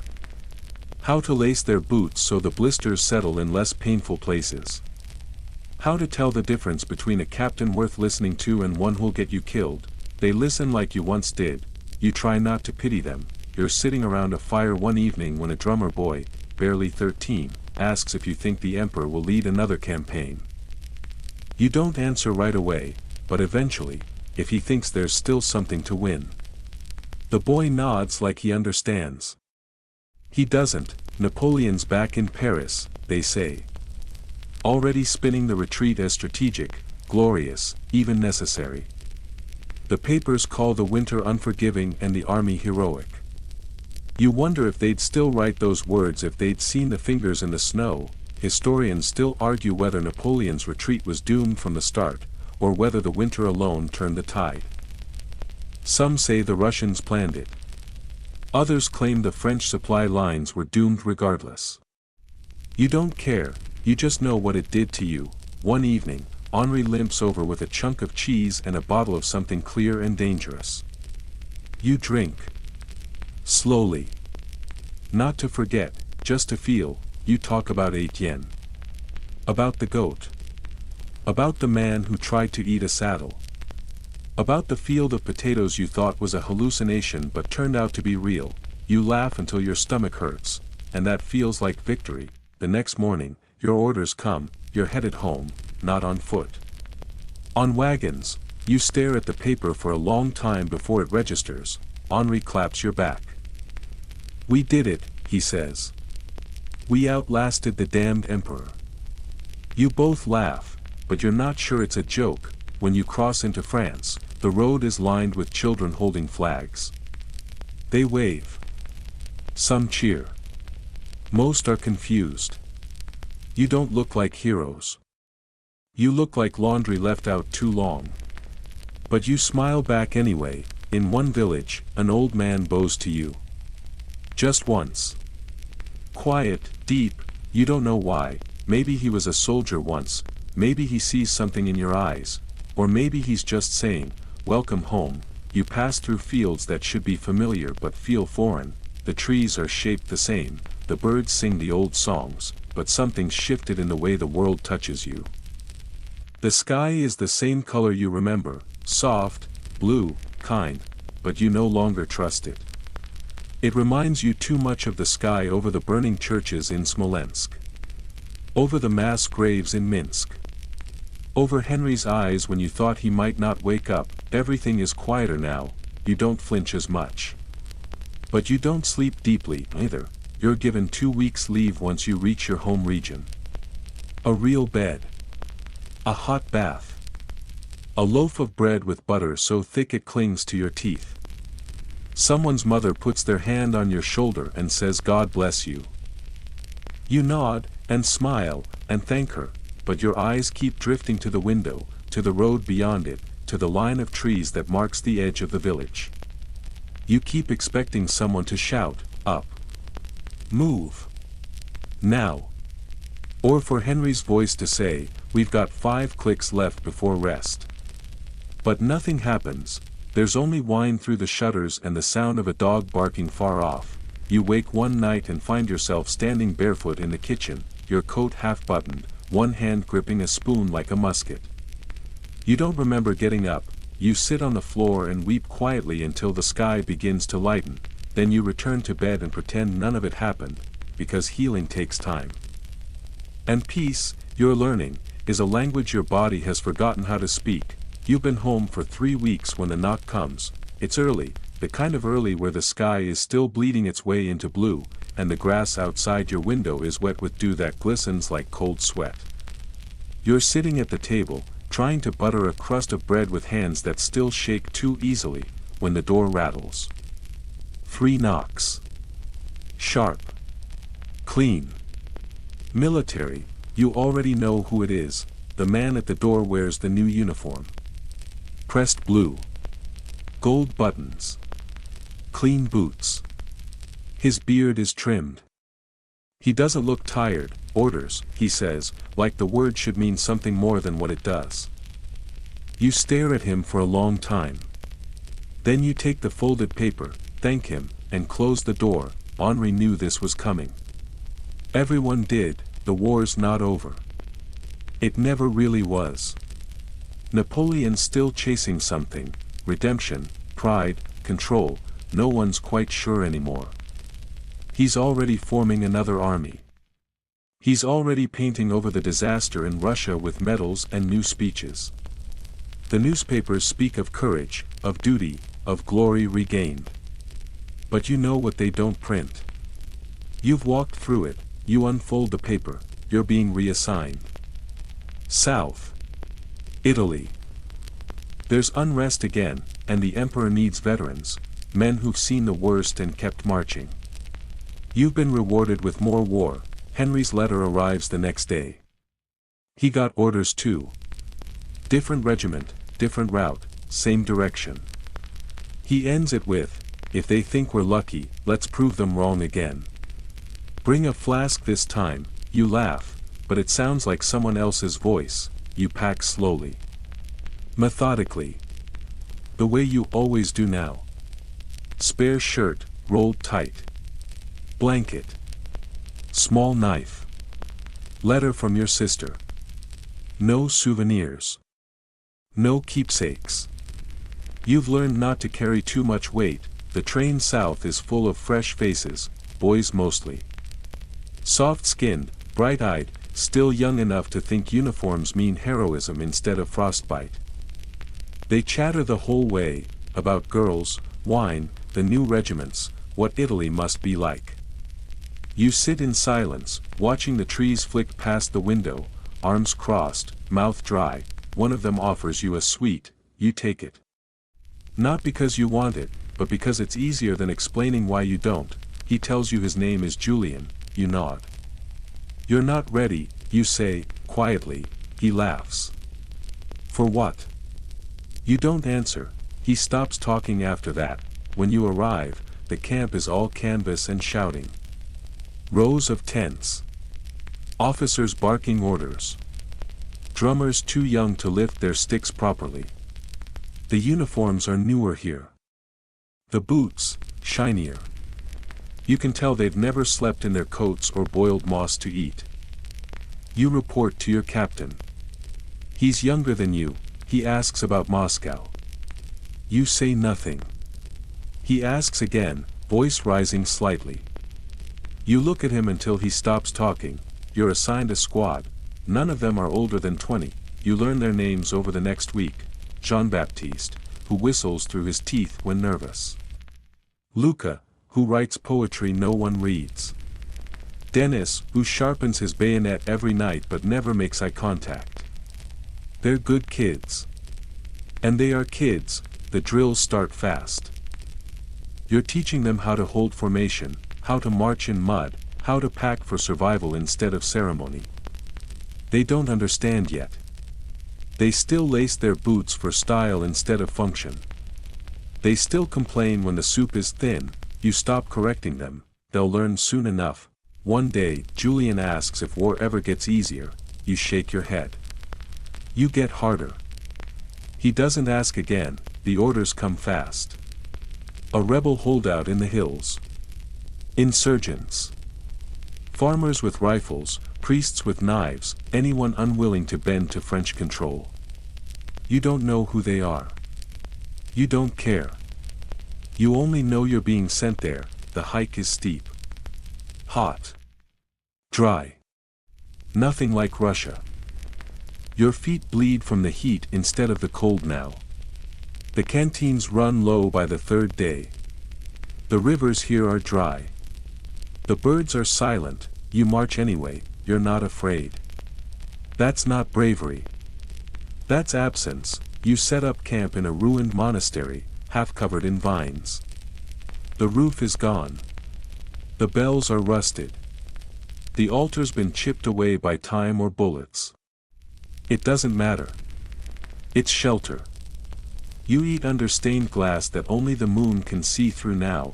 That night, Dennis doesn't sleep. You hear him turning over. Finally, he whispers, "Will they kill us?" You answer, "Yes. If they can."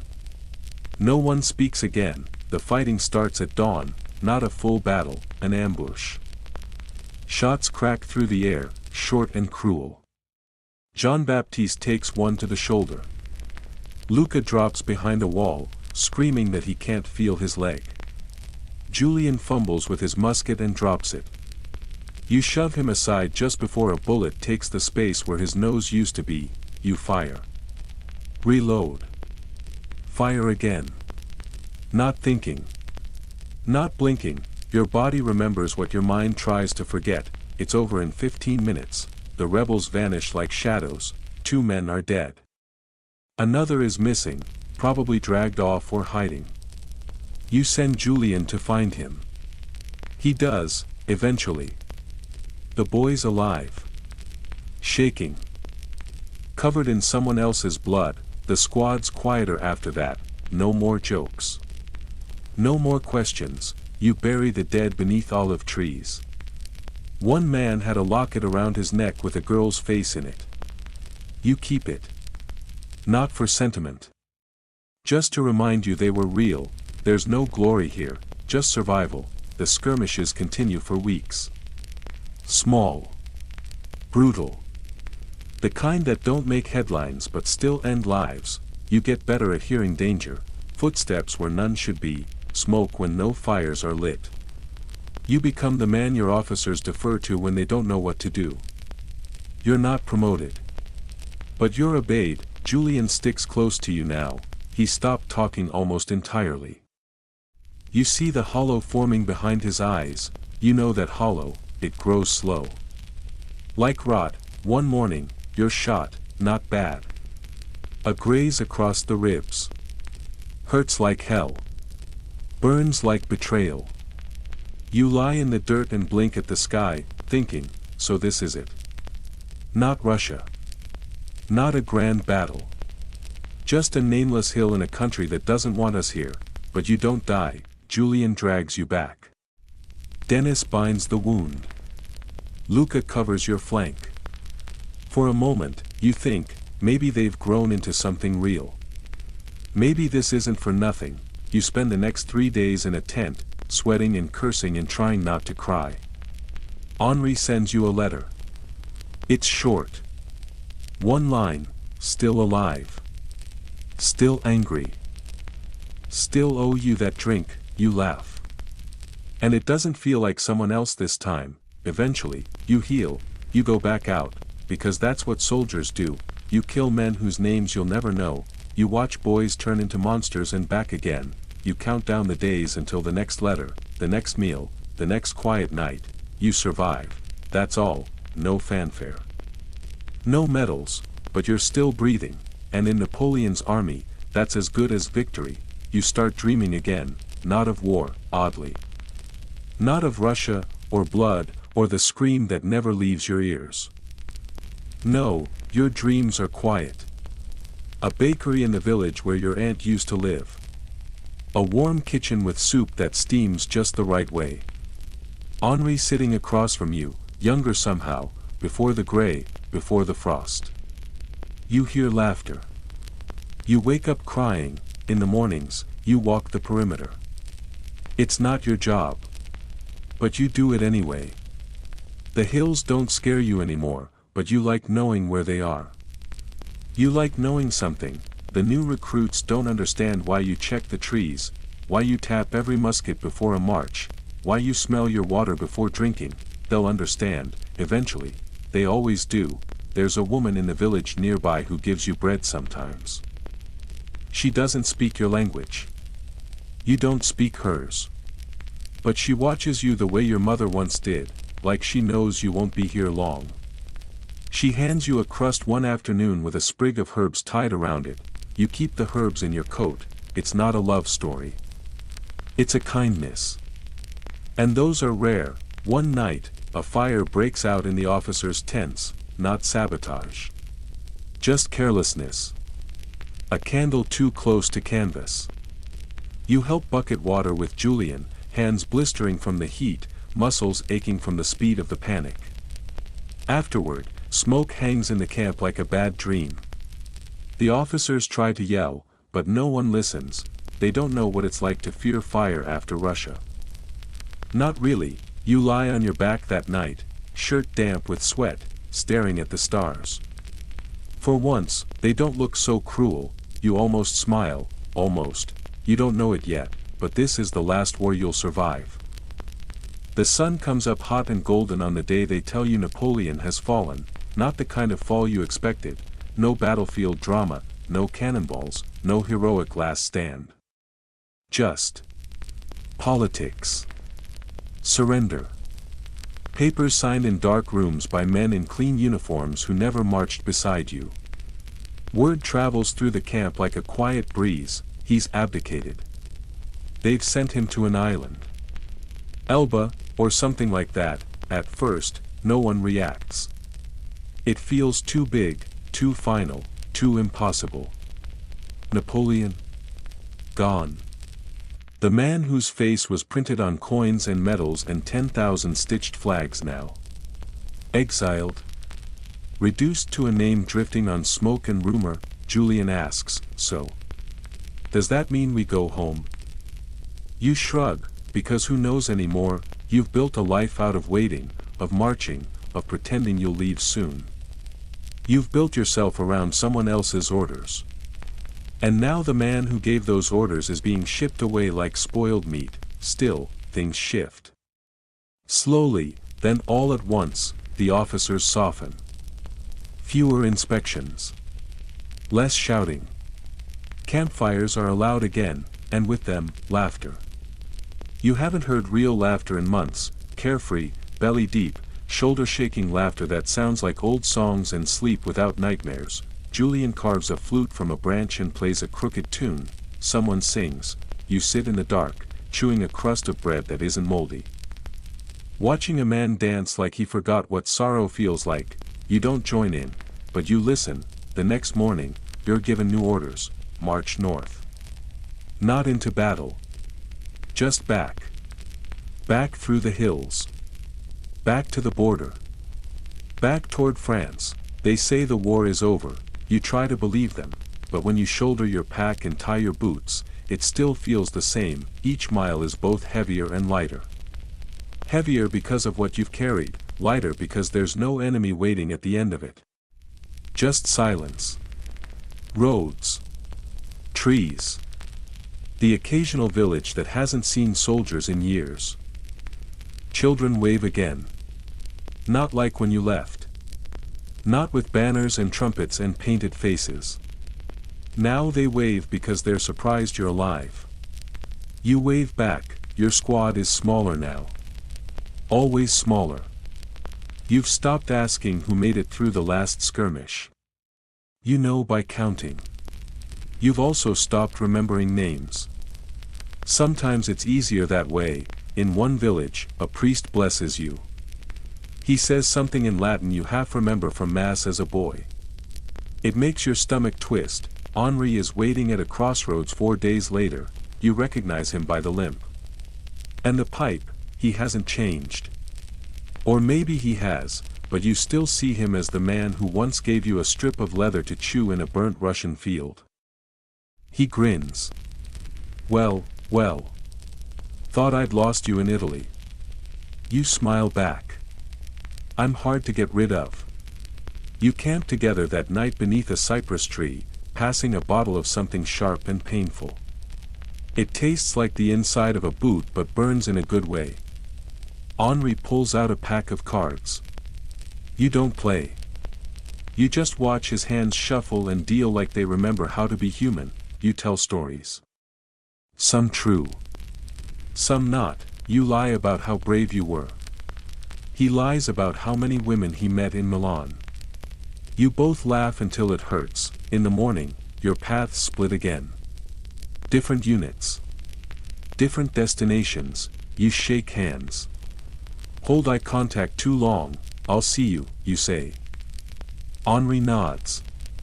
You'd better. You don't look back. You're not home yet, but you can smell it. The air shifts. The trees start to look like the ones you climbed as a boy. The roads curve like they're leading somewhere you understand. When you arrive in your hometown, it's raining, not a storm.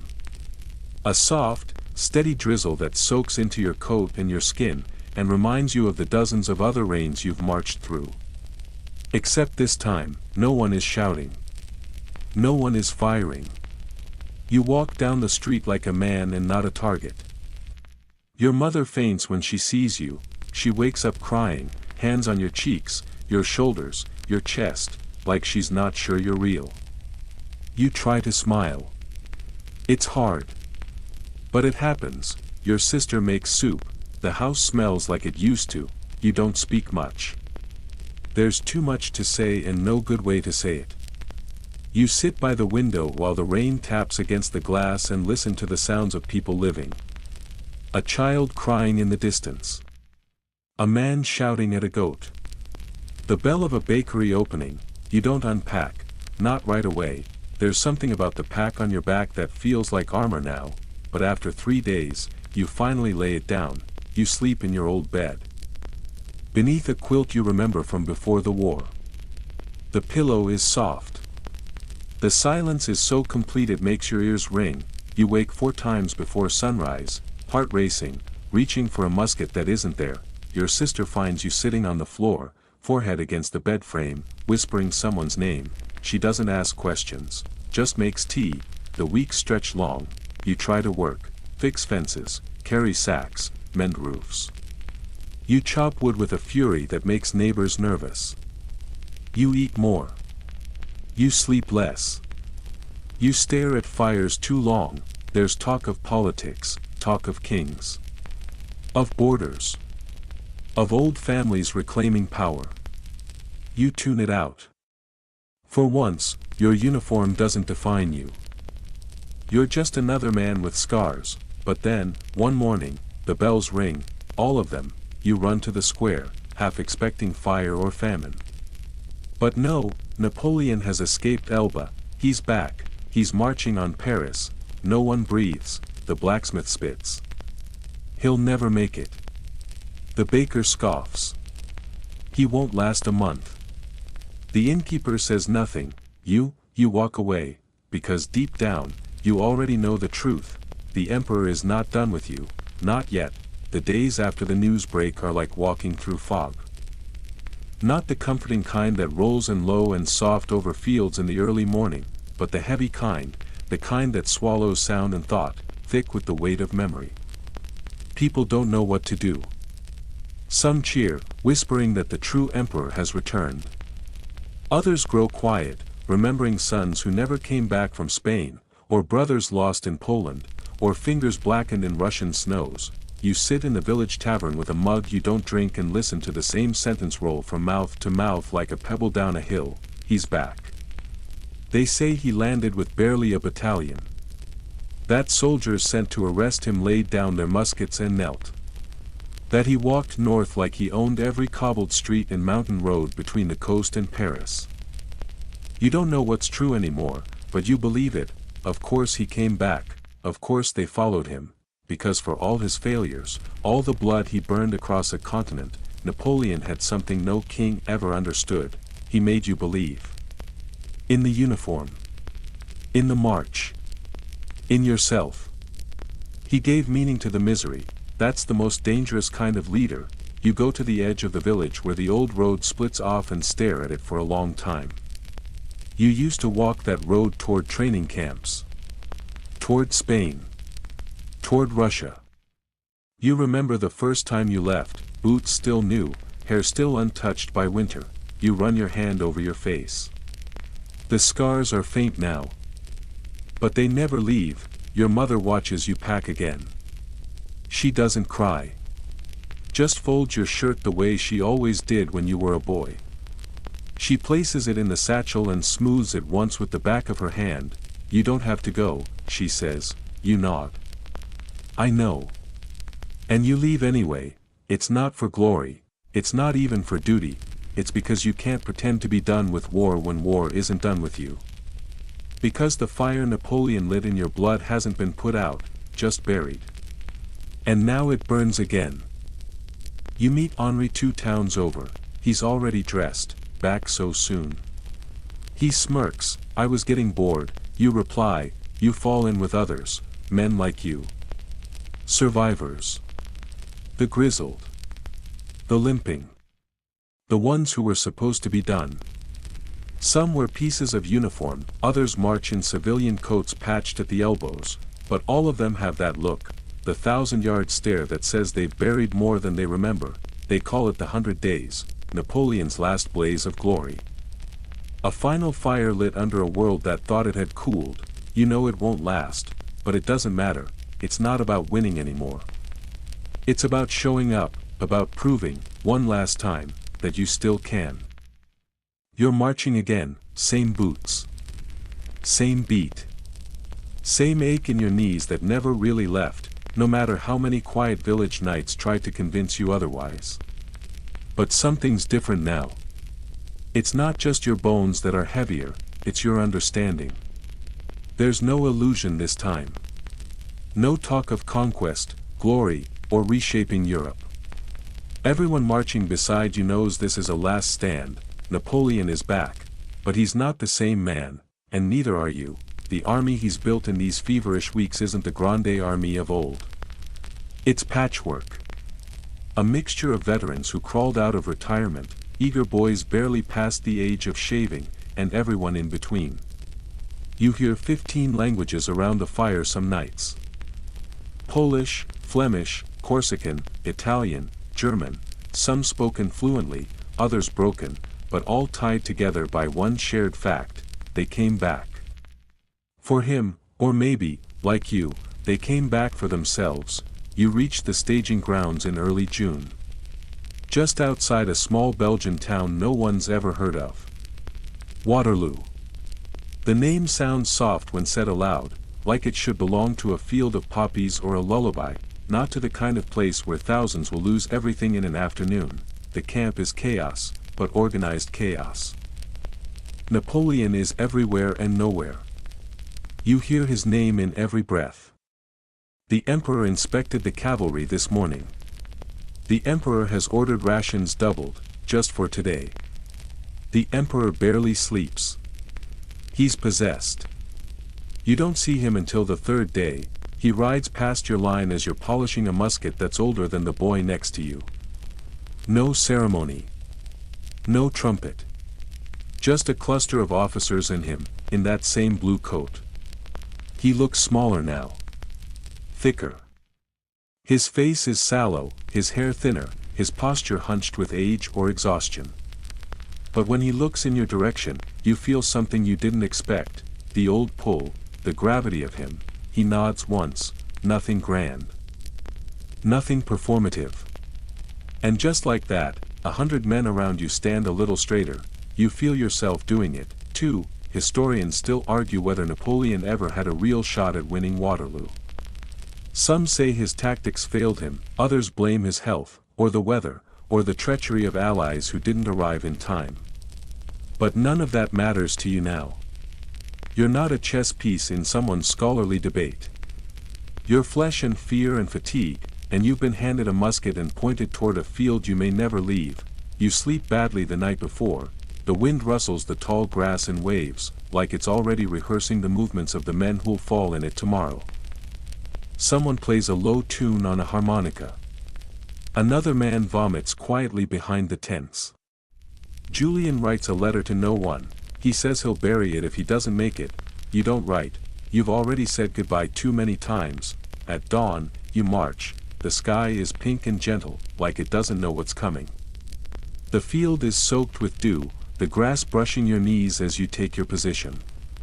Cannon crews mutter to each other, checking fuses and adjusting angles. Officers ride past with forced calm, their horses fidgeting beneath them. And then, it starts, a sound like a door being kicked open by the gods, the cannons roar, and the ground moves beneath your feet. You felt it before, but never like this.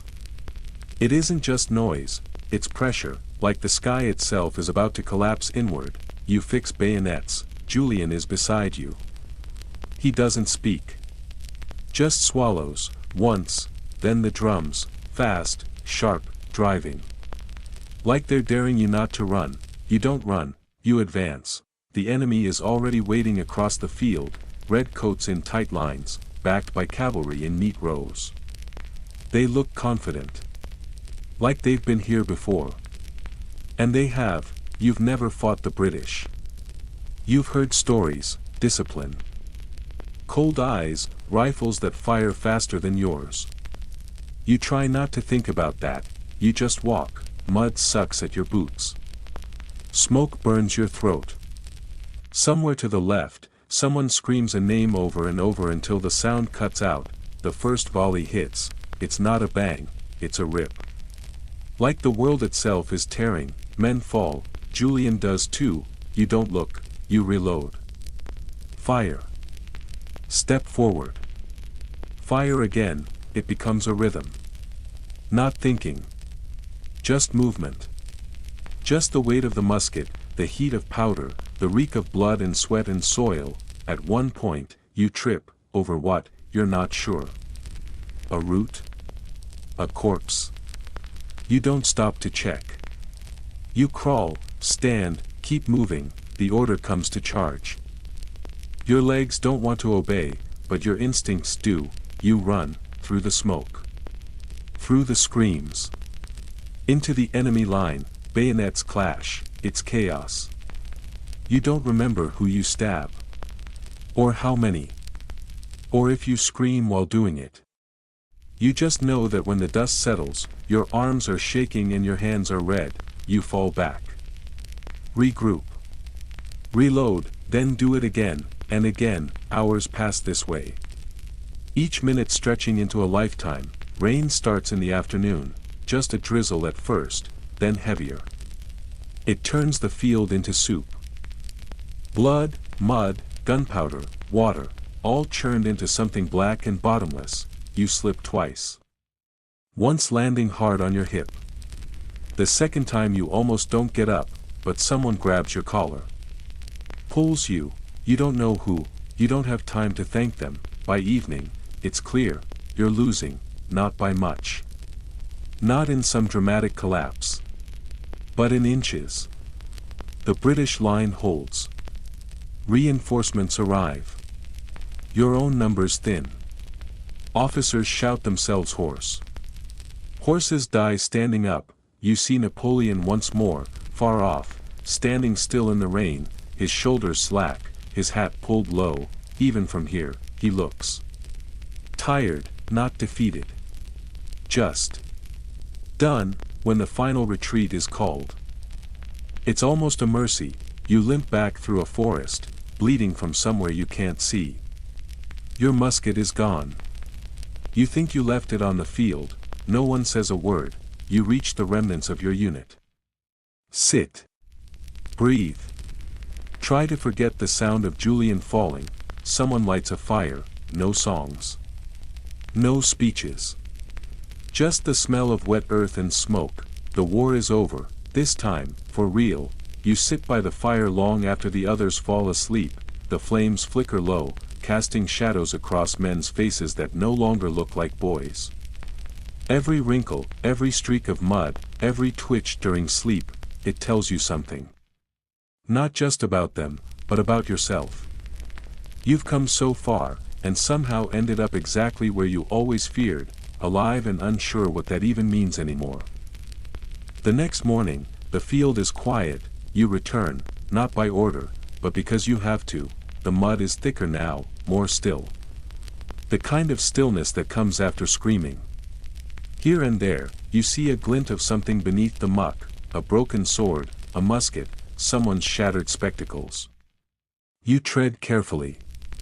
Not out of fear, but respect. You find Julian, it takes you an hour. He's lying face up, half covered in grass, as if the earth was trying to pull him back gently. His eyes are closed. Someone's already crossed his arms.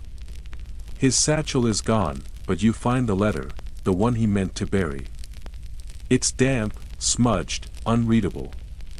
You fold it anyway and slip it into your coat. It's not much, but it's something. You bury him beneath a tree on the hill. No cross. No marker. Just a small stack of stones and a moment of silence that stretches longer than you intended. No one else comes. You don't blame them. On the march away from Waterloo, there are no songs. No victory parades. Just wet boots and the dull squelch of thousands of men heading nowhere at once. Some desert. Some limp away without orders. Others get absorbed by villages, melting into the peasantry like ghosts with sore feet. You stay, there's no home to rush to, not anymore. Not yet. Henri finds you again 3 days later, he's limping harder now. A nasty gash down his thigh, wrapped poorly. He grins anyway. You die. He asks, you shake your head. Almost. Good enough. You walk together for a while without talking. Just the sound of boots on soft ground, birds returning to skies no longer split by cannon fire, and the faint murmur of men trying to believe the war is truly over. I heard they're sending him away, Henri says after a while, again. Yeah. Farther this time. Some island even farther than Elba. St. Helena. You both let that settle, St. Helena. The edge of the world. Middle of the Atlantic. No escape. No army. No return. This time, he really is done, and so are you. It doesn't feel like triumph. It feels like surrender. France is quieter now. You make your way south, stopping at farms, sleeping in stables, trading scraps of tobacco for bread. You find work hauling stones for a mason who doesn't ask questions. You sleep on straw and don't complain. Some nights, you can almost pretend none of it happened, but then, the dreams come, of snowfields and empty coats. Of men without faces. Of letters that never reached anyone. You wake up sweating and sit by the fire until the sun rises. Sometimes, you miss the noise. Sometimes, you miss the simplicity of marching, of knowing where to go, of knowing who you are. There's a girl in the village who brings you water. She has a laugh that doesn't sound afraid. One day, she asks about the scar on your hand. You tell her it came from a bayonet in Spain, she says. You talk about it like it happened to someone else. You smile. Maybe it did. You don't know what future lies ahead. Napoleon is a prisoner now. The monarchy is back. The country shifts and sighs beneath the weight of restoration, but no one knows what that really means. There are new kings, new flags, new borders. But the old wounds? They stay. You're offered a pension. A piece of paper stamped with a seal and signed by a man you've never met. It says you served. That you survived. That you did your duty. You take it, not because it means anything, but because it might help buy firewood in winter. Henri writes sometimes. He's living with a widow near Lyon. Has a limp, a goat, and a boy he swears might be his. His letters are short and full of spelling errors, but you read them twice each time. You never write back. You don't know why. You walk past a tailor's one day and see a blue coat in the window. Not a uniform, just something cut in the same shape. For a moment, you consider it. Then you remember how it felt to burn your last one behind a barn, watching the buttons melt like tears. You walk on. In the years that follow, the world changes. You hear rumors. Napoleon died on that island. Some say stomach cancer, others say poison. Some swear he escaped and is living quietly in America. You don't care, because you know the truth. He's dead, and so are the men you were. But life stubbornly continues, 1 foot. Then the next, 1 breath. Then the next, and somewhere down the road, you learn to laugh again. It's not loud. It's not often. Like something earned, and that, in the end, might be the only victory that matters. You start to forget things, not everything. Not the big things. You still remember the shape of Henry's grin, the sound of cannon thunder over the frozen steppe, the way Julian's hands shook as he packed his last cartridge. But the details blur, the names of villages you bled in. The faces of commanders you hated. The exact date you were shot in the ribs. They start to slip away, like mist burning off under a patient sun, and strangely, you let them go, not out of apathy, but out of preservation. Your brain, so long trained to catalog fear and memorize routes of retreat, is learning a new language, stillness. You now measure days by firewood chopped, not men lost. You now listen to the weather like it's a friend, not an obstacle. You live in a cottage just outside a town whose name you never cared to learn when you were younger. The locals call you Capitaine, even though you never held that rank. You don't correct them. Not because you like the honor, but because it's easier than explaining what you really were, a longtime survivor of someone else's dreams. The house came cheap. Left empty by a man who never returned from Russia. His widow remarried. His dog still shows up sometimes, just to sit on the porch like it's waiting for him. You let it. You grow things now. Poorly. Tomatoes that split too early. Beans that take forever to flower, potatoes that seem to prefer dying. But you're learning. Nature doesn't bark orders. It just waits. Demands patience. You've stopped expecting anyone to show up, until one day. Someone does. You're out in the yard, hands deep in soil, when you hear a horse on the path. Not fast. Not urgent. Just steady. And when you look up, the rider pulls back her hood. It's Camille. You blink. For a second, you're not sure if it's a trick of memory. Camille, the baker's daughter, the girl who once wrapped bread in linen for you before your first campaign. You hadn't seen her in a decade. Maybe more. She smiles. Not brightly. Not dramatically. Just gently, like the earth itself is nudging you toward warmth. I heard you made it back, she says. You nod. Took the long way. She dismounts. Walks over. Looks at the house, then at you. Her eyes settle on the scar that curves across your collarbone like a misplaced river. I brought you something. From her satchel, she pulls a loaf of bread, same shape. Same knot of linen. You don't say thank you, you just hold it for a long time. That night, she stays for dinner. Nothing grand. Boiled turnips, a sliver of hard cheese, a bottle of wine from someone's wedding, long ago. You don't talk about the war. Not directly.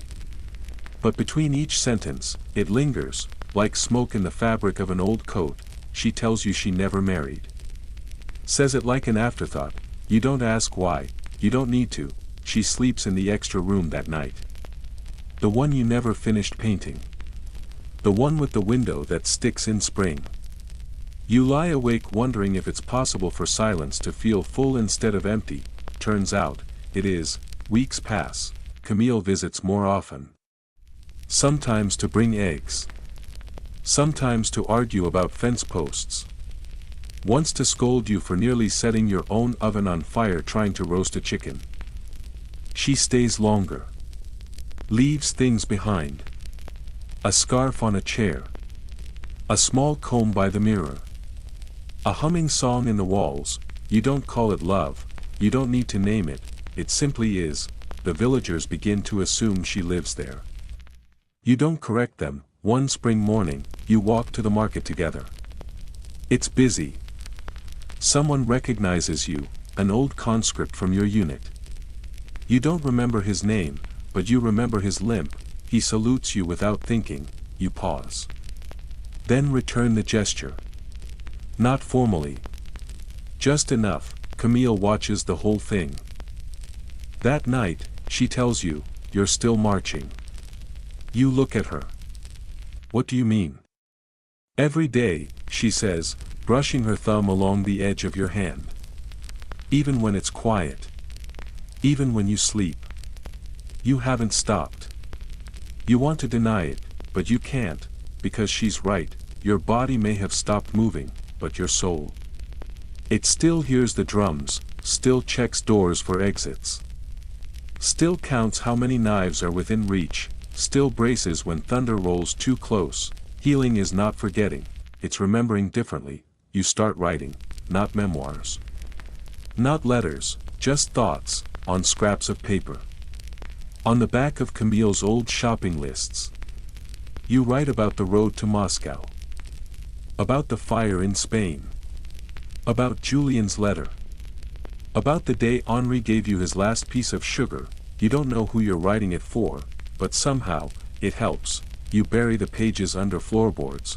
One day, someone might find them, maybe a child. Maybe a historian. Maybe no one at all, but for the first time in years, you feel like you're not just surviving the past, you're shaping it. You plant a tree near the edge of the field. An olive sapling.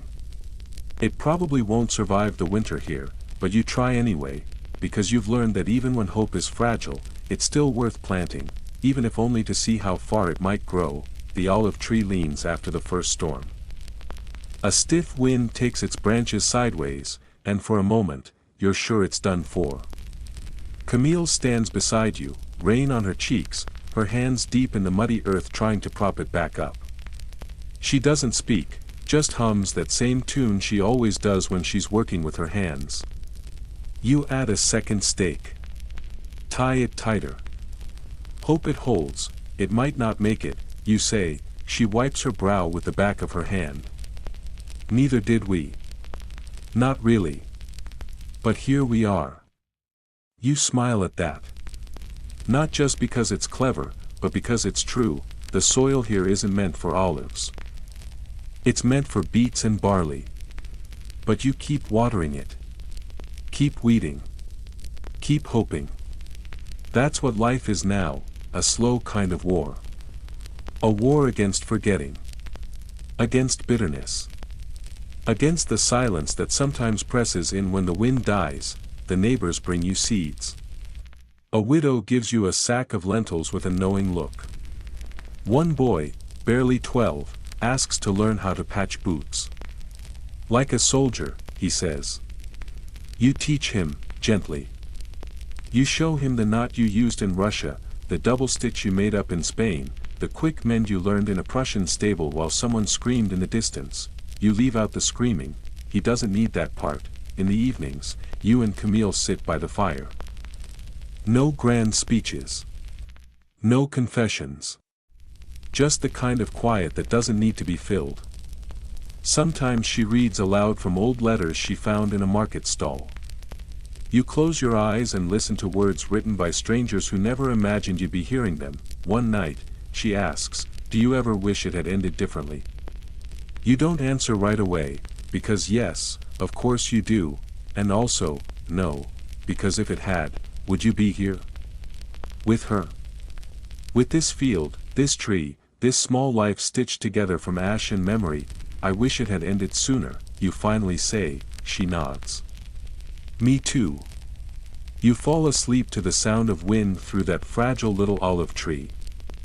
It's still standing in the morning. You're older now, not old, exactly, but the kind of older where your knees predict the rain and your back cracks like firewood each morning. The kind where younger men call you monsieur and your reflection carries more memory than immediacy. Your hands are thick with calluses, but they no longer tremble. That stopped a few winters ago.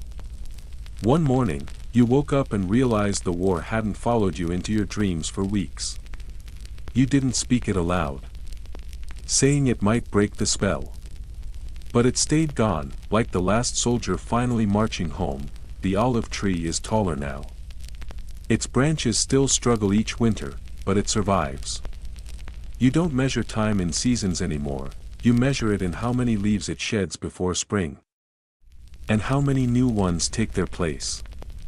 Some years, it even flowers. Camille tends the garden more than you do now. She talks to the plants like old friends. To the tomatoes, she apologizes when she waters them too late. To the herbs, she sings under her breath. You swear the mint grows faster when she hums. Sometimes you catch yourself smiling without realizing it. One summer afternoon, you get a letter. It arrives on stiff paper with a wax seal you don't recognize. You open it slowly, sitting under the olive tree. It's from the ministry. Someone in Paris is requesting information about your service record, details of your campaigns, where you marched, who you served under. They say there's a medal. Possibly posthumous recognition, something to honor your valor.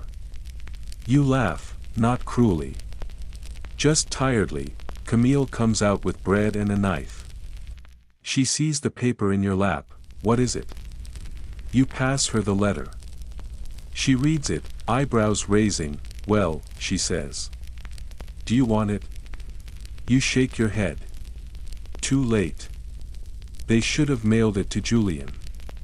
She tears the letter in half and sets it aside. Not angrily. Just practically. Like drying out boots that got rained on. More butter? She asks. You nod. That evening, you write a letter yourself. Not to the ministry. Not to anyone who's asking for medals. It's to Henri. You tell him about the olive tree. About the boy who still comes to mend boots once a month. About the girl in town who reminds you of a young Camille, sharp tongue, kind eyes, terrible at math. You ask how his goat is. You sign your name with a smudge. You don't expect an answer. But the writing helps. You've filled a whole drawer with letters no one will read. Some addressed to dead men. Some to cities that no longer exist. Some to yourself, written in the second person. You did this, you remember that. There's something restful about it. Some nights, you sit by the fire and read them aloud to Camille. She listens like it's scripture. Sometimes she asks questions. What did the bread taste like in Vienna? Did the emperor really ride into battle with his hand in his coat? Was it true that Russian wolves followed the dying? You answer as best you can. Sometimes, you lie, but only a little. Autumn comes early this year. The mornings are damp and cold, and the leaves fall fast. Camille makes stew with too much pepper, just the way you like it. You patch the roof with the boy who once wanted to be a soldier. Now he talks about moving to the city. You tell him, cities are loud. He says, but they're alive. You nod. That's fair. On a walk through the woods, you come across a rusted saber. It's lodged in the roots of a fallen tree, half eaten by time and rust. You pry it loose carefully. It's heavy. Older than you expected. You wipe the dirt away with your sleeve and stare at the blade. You don't know whose it was. You leave it where it is. Let the moss finish what time started. Camille finds you by the tree hours later. She doesn't ask why you're crying. She just takes your hand, ready to go home. She asks, you squeeze her fingers. I already am. The first frost comes the next morning. You light the fire early. Wrap a scarf around Camille's shoulders. The olive tree bends in the wind, but does not break. Later that evening, the wind dies down. The stars come out. You sit outside a while, blanket over your legs, Camille by your side, the warmth of the hearth curling against the window behind you like breath on glass. She falls asleep leaning on your shoulder. You close your eyes too, and in the distance, so far away it might be your imagination, you hear it, a drum, faint. Slow, not a call to arms, not this time, just a beat, a rhythm, a memory, a whisper of who you once were, echoing across fields long faded into peace. You smile, and finally, exhale, that night.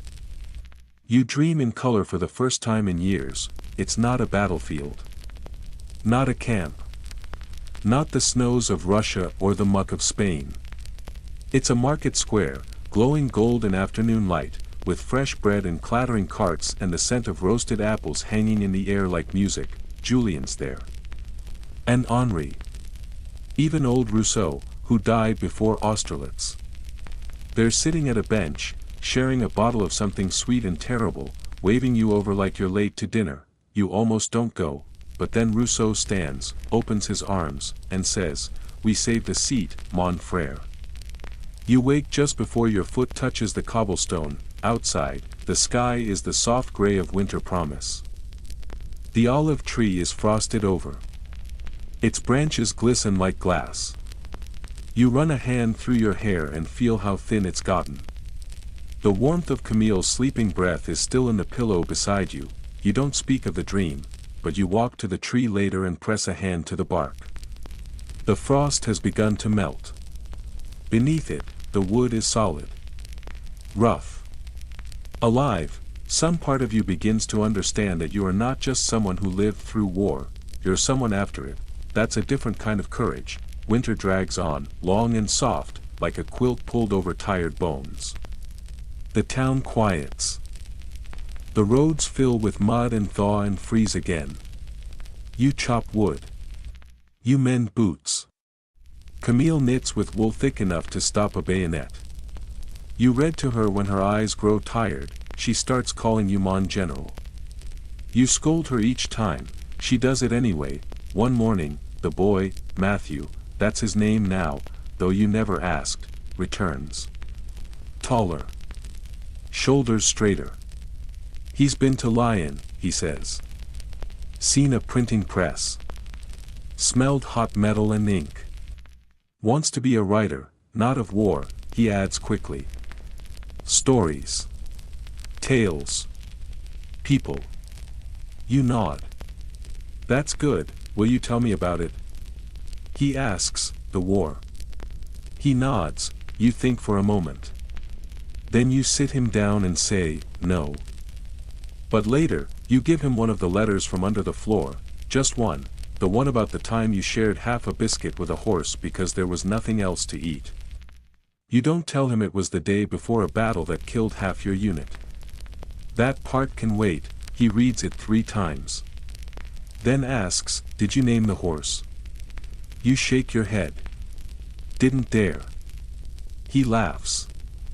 A little too hard. But you smile anyway. Weeks pass. The letter spreads.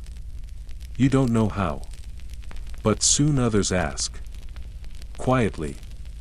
At first, only the men who survived. Then their sons. Then their daughters. Then the schoolmaster.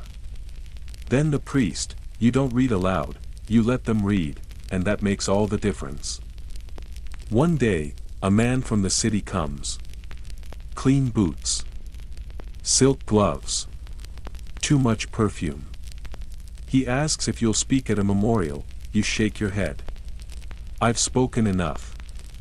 He offers a medal. You refuse, but Camille, bless her, sly and sharp, accepts it for you. She hangs it by the door, not proudly, but gently, like a leaf dried in a book. That spring, the olive tree blooms like never before, not just flowers, fruit, small, green, stubborn olives. Bitter at first. Then, unexpectedly, sweet. You pick one, roll it between your fingers, and think, I've tasted worse. Camille jars the first batch. Gives them to the neighbors. This one came from the old soldier, she says. They nod like they already knew.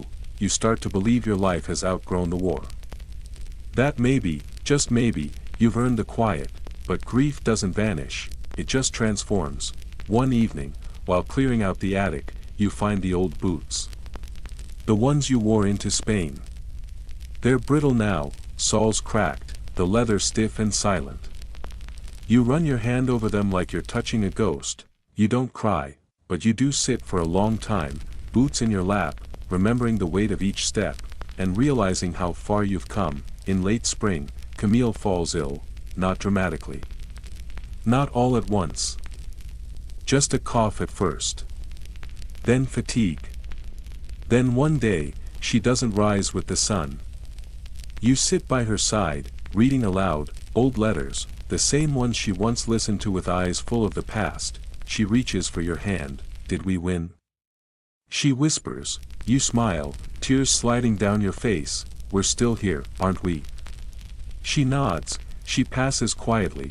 You bury her beneath the olive tree, not because she asked you to, but because there's nowhere else that would understand the depth of who she was. You carve her name into a smooth stone.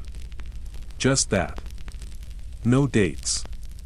No titles. Just Camille, and beside it, beneath your breath, Mon General. The seasons turn, your hair whitens. Your hands ache, but the olive tree still blooms, and every so often, when the sun hits just right and the wind carries the scent of warm soil and wood smoke, you hear them, the march, the laughter, the songs, the stories of men who died too young and lived too hard, and you, the one who carried them, not as a burden, but as a memory, something planted, something grown, and still growing. You've taken to walking the boundary of your land each morning, not because you expect anything to be out of place, but because it gives you rhythm. A ritual. You press your palm against the same fence post at the northern edge, glance over the same patch of wild thyme near the stream, and nod once at the olive tree when you circle back around. It's grown taller than the roof now, casting long shadows over the kitchen garden Camille once coaxed into bloom. You speak to her sometimes, not loudly. Just a word here and there. Sheep got into the beans again. Storm coming in from the west. Matthew sent another letter. Says he's printed your recipes in a real book. She never answers. Of course. But the wind rustling through the olive leaves has a way of making you feel heard. People visit you more now. Strangers, sometimes. Not because you're famous, no, never that. But because someone told someone that you were there, in all those places where history happened loudly and bloodily. Some come to listen. Others come to argue. A few just want to look at you, as if proximity to a soldier who walked away from Russia might make their own lives seem braver. You don't mind, you pour tea. You sit under the tree, and you tell stories, not all of them. Not the worst ones, but the ones that matter. You tell them about the horse that wouldn't cross a frozen river. About the man who carried extra socks for others. About the boy who lost a finger and said, well, at least now I play the violin wrong. You always start with something funny, because people expect sorrow, but they remember laughter. You've lived long enough to know that stories are the only things that last. Even medals rust, even empires fall, but a tale, told well, that lingers. You keep the house tidy. Sweep the same way Camille used to, in long arcs from hearth to door. You cook simply, stews, breads, root vegetables. When you burn something, you apologize aloud. You still sleep on your side of the bed, out of habit. Out of memory, One day in early autumn, a young woman visits. She's dressed like a schoolteacher. Hair in a bun, ink-stained fingers, a satchel bursting with folded maps and pamphlets. She introduces herself with a name you don't catch. She says she's writing a book, not about Napoleon. Not really, about his soldiers, the ones who made it home, the ones who didn't. She asks if she can interview you. You pause. Then nod. She asks you questions you haven't heard in decades. Specific things. Exact dates. The route between Ulm and Austerlitz. The weather outside Vilnius. The name of the corporal who died just before Salamanca. You shake your head. That's not what matters. She looks confused. You lean forward and tap the table with one knuckle. What matters, you say slowly, is how it felt. How it smelled.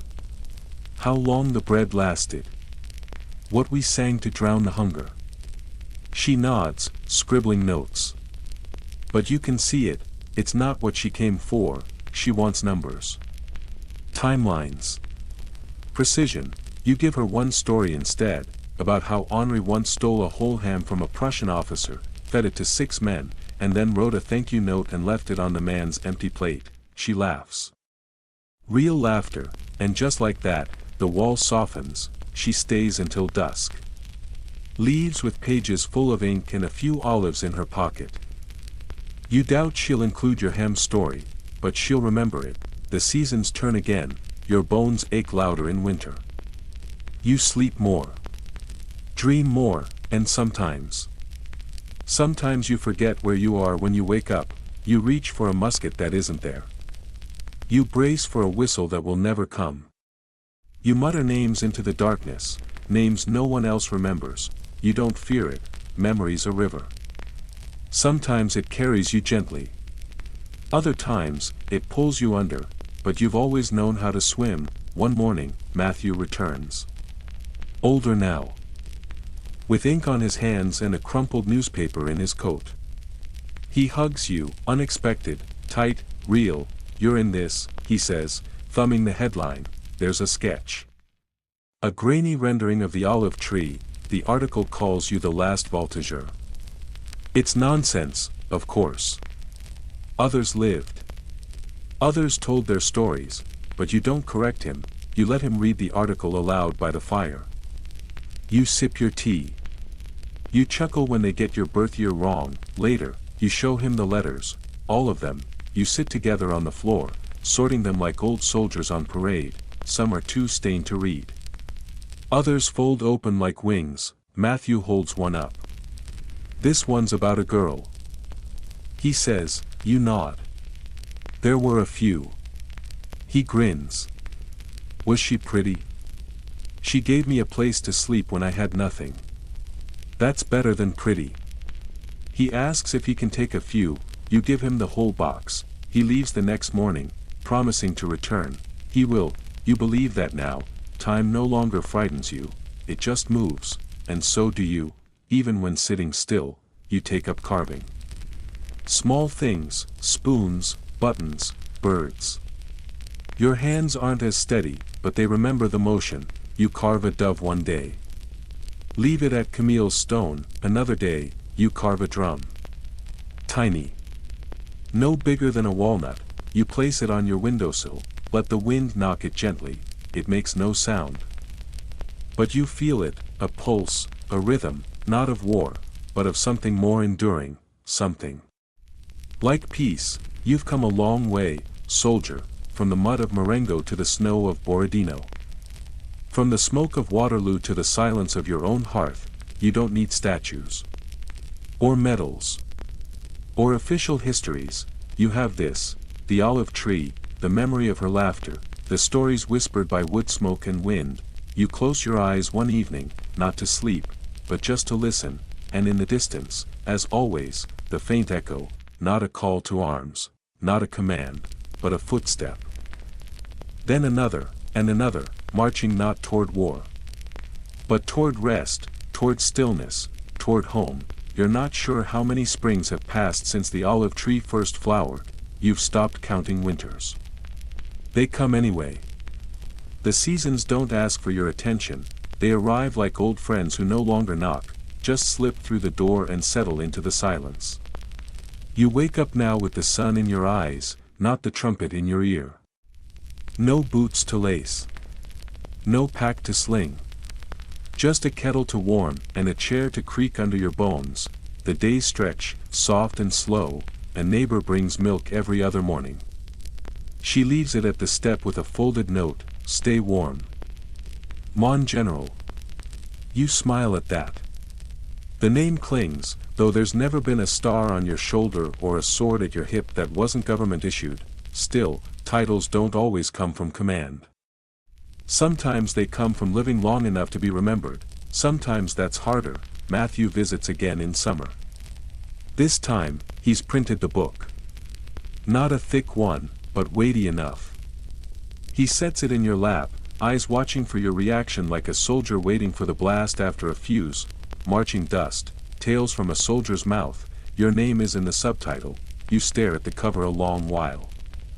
Not out of disbelief, but out of reverence. Inside, your stories are stitched like patches on an old greatcoat. Some exactly as you told them. Others with flourishes, dialogue you never spoke, metaphors you never would have chosen. But the truth is there, not the historian's truth, your truth. You run your hand down the page like it's skin. There's a chapter called Julian's Letter. You don't read it right away. You wait. That night, in the quiet, you open the book and read the words you once whispered to the fire. And somehow, reading them here, bound and printed, it feels like you made it home after all. The next morning, you place the book on Camille's chair. Just for a while. Just to share it. The olive tree drops a few more olives that week, bittersweet, just like always. That fall, you go to town. It's the first time in months. You button the old coat, frayed at the cuffs, and walk slow, cane tapping in rhythm. The street looks smaller than you remember. The house is closer. The bakery smells the same, people recognize you. One man stands outside the cobbler's shop and salutes. You wave him off, kindly. He doesn't stop. He holds it, you stop walking. Salute him back, and he weeps, just a few tears. Silent. But they say enough, you nod once, and continue. At the market, children crowd around you. One asks if you really saw Napoleon. I saw him sneeze into a handkerchief once. You say. Does that count? They laugh. You ruffle one boy's hair. He flinches, then smiles. At the baker's stall, the young woman hands you a loaf without asking. Camille's recipe, she says. You swallow something in your throat. Take the bread with both hands. She slips an olive into your pocket. From your tree. Back home, you sit under its branches. They creak in the breeze, older now, more brittle, but still holding strong. You carve your initials into the trunk. Right beside Camille's, then Julian's, then Henry's, then the rest, first names only. Men who lived, marched, sang, limped, died, men who never got to watch something grow. Winter arrives with little warning. You feel it in your knees. In your chest. In the way breath comes slower now, heavier. You stay inside more. Watch the branches bend under frost. Listen to the crack of ice in a bucket by the door. You think often of things you didn't do, not with regret. Just curiosity. You never saw Egypt. Never kissed the Duchess in Prague. Never learned to swim, but you did plant something, and watched it grow, and that feels enough. You wake one morning in January with snow at the windows. Thick drifts. Silence like the whole world has stopped to hold its breath. You sit by the fire, book in your lap, tea untouched, and you feel it, a stillness, not pain. Not cold, just still, like the last note of a song held longer than expected. You don't call for anyone, you simply close your eyes, let your hands fall into your lap, and for the first time in decades, no marching. No waiting. No aching, just rest, the villagers find you that afternoon, peaceful. Head leaned to one side. The book on your chest. A small wooden dove clutched in your right hand. They bury you beneath the olive tree. They come in boots and scarves and tears. They read aloud from the book. One child brings a drum. Taps it once. Just once, the sound echoes into the trees. Then fades, a plaque is placed by the tree. Here rests a soldier who remembered. Who lived. Who planted peace. The olives keep falling, every year, even now, especially now, the day before the snow, you dream again.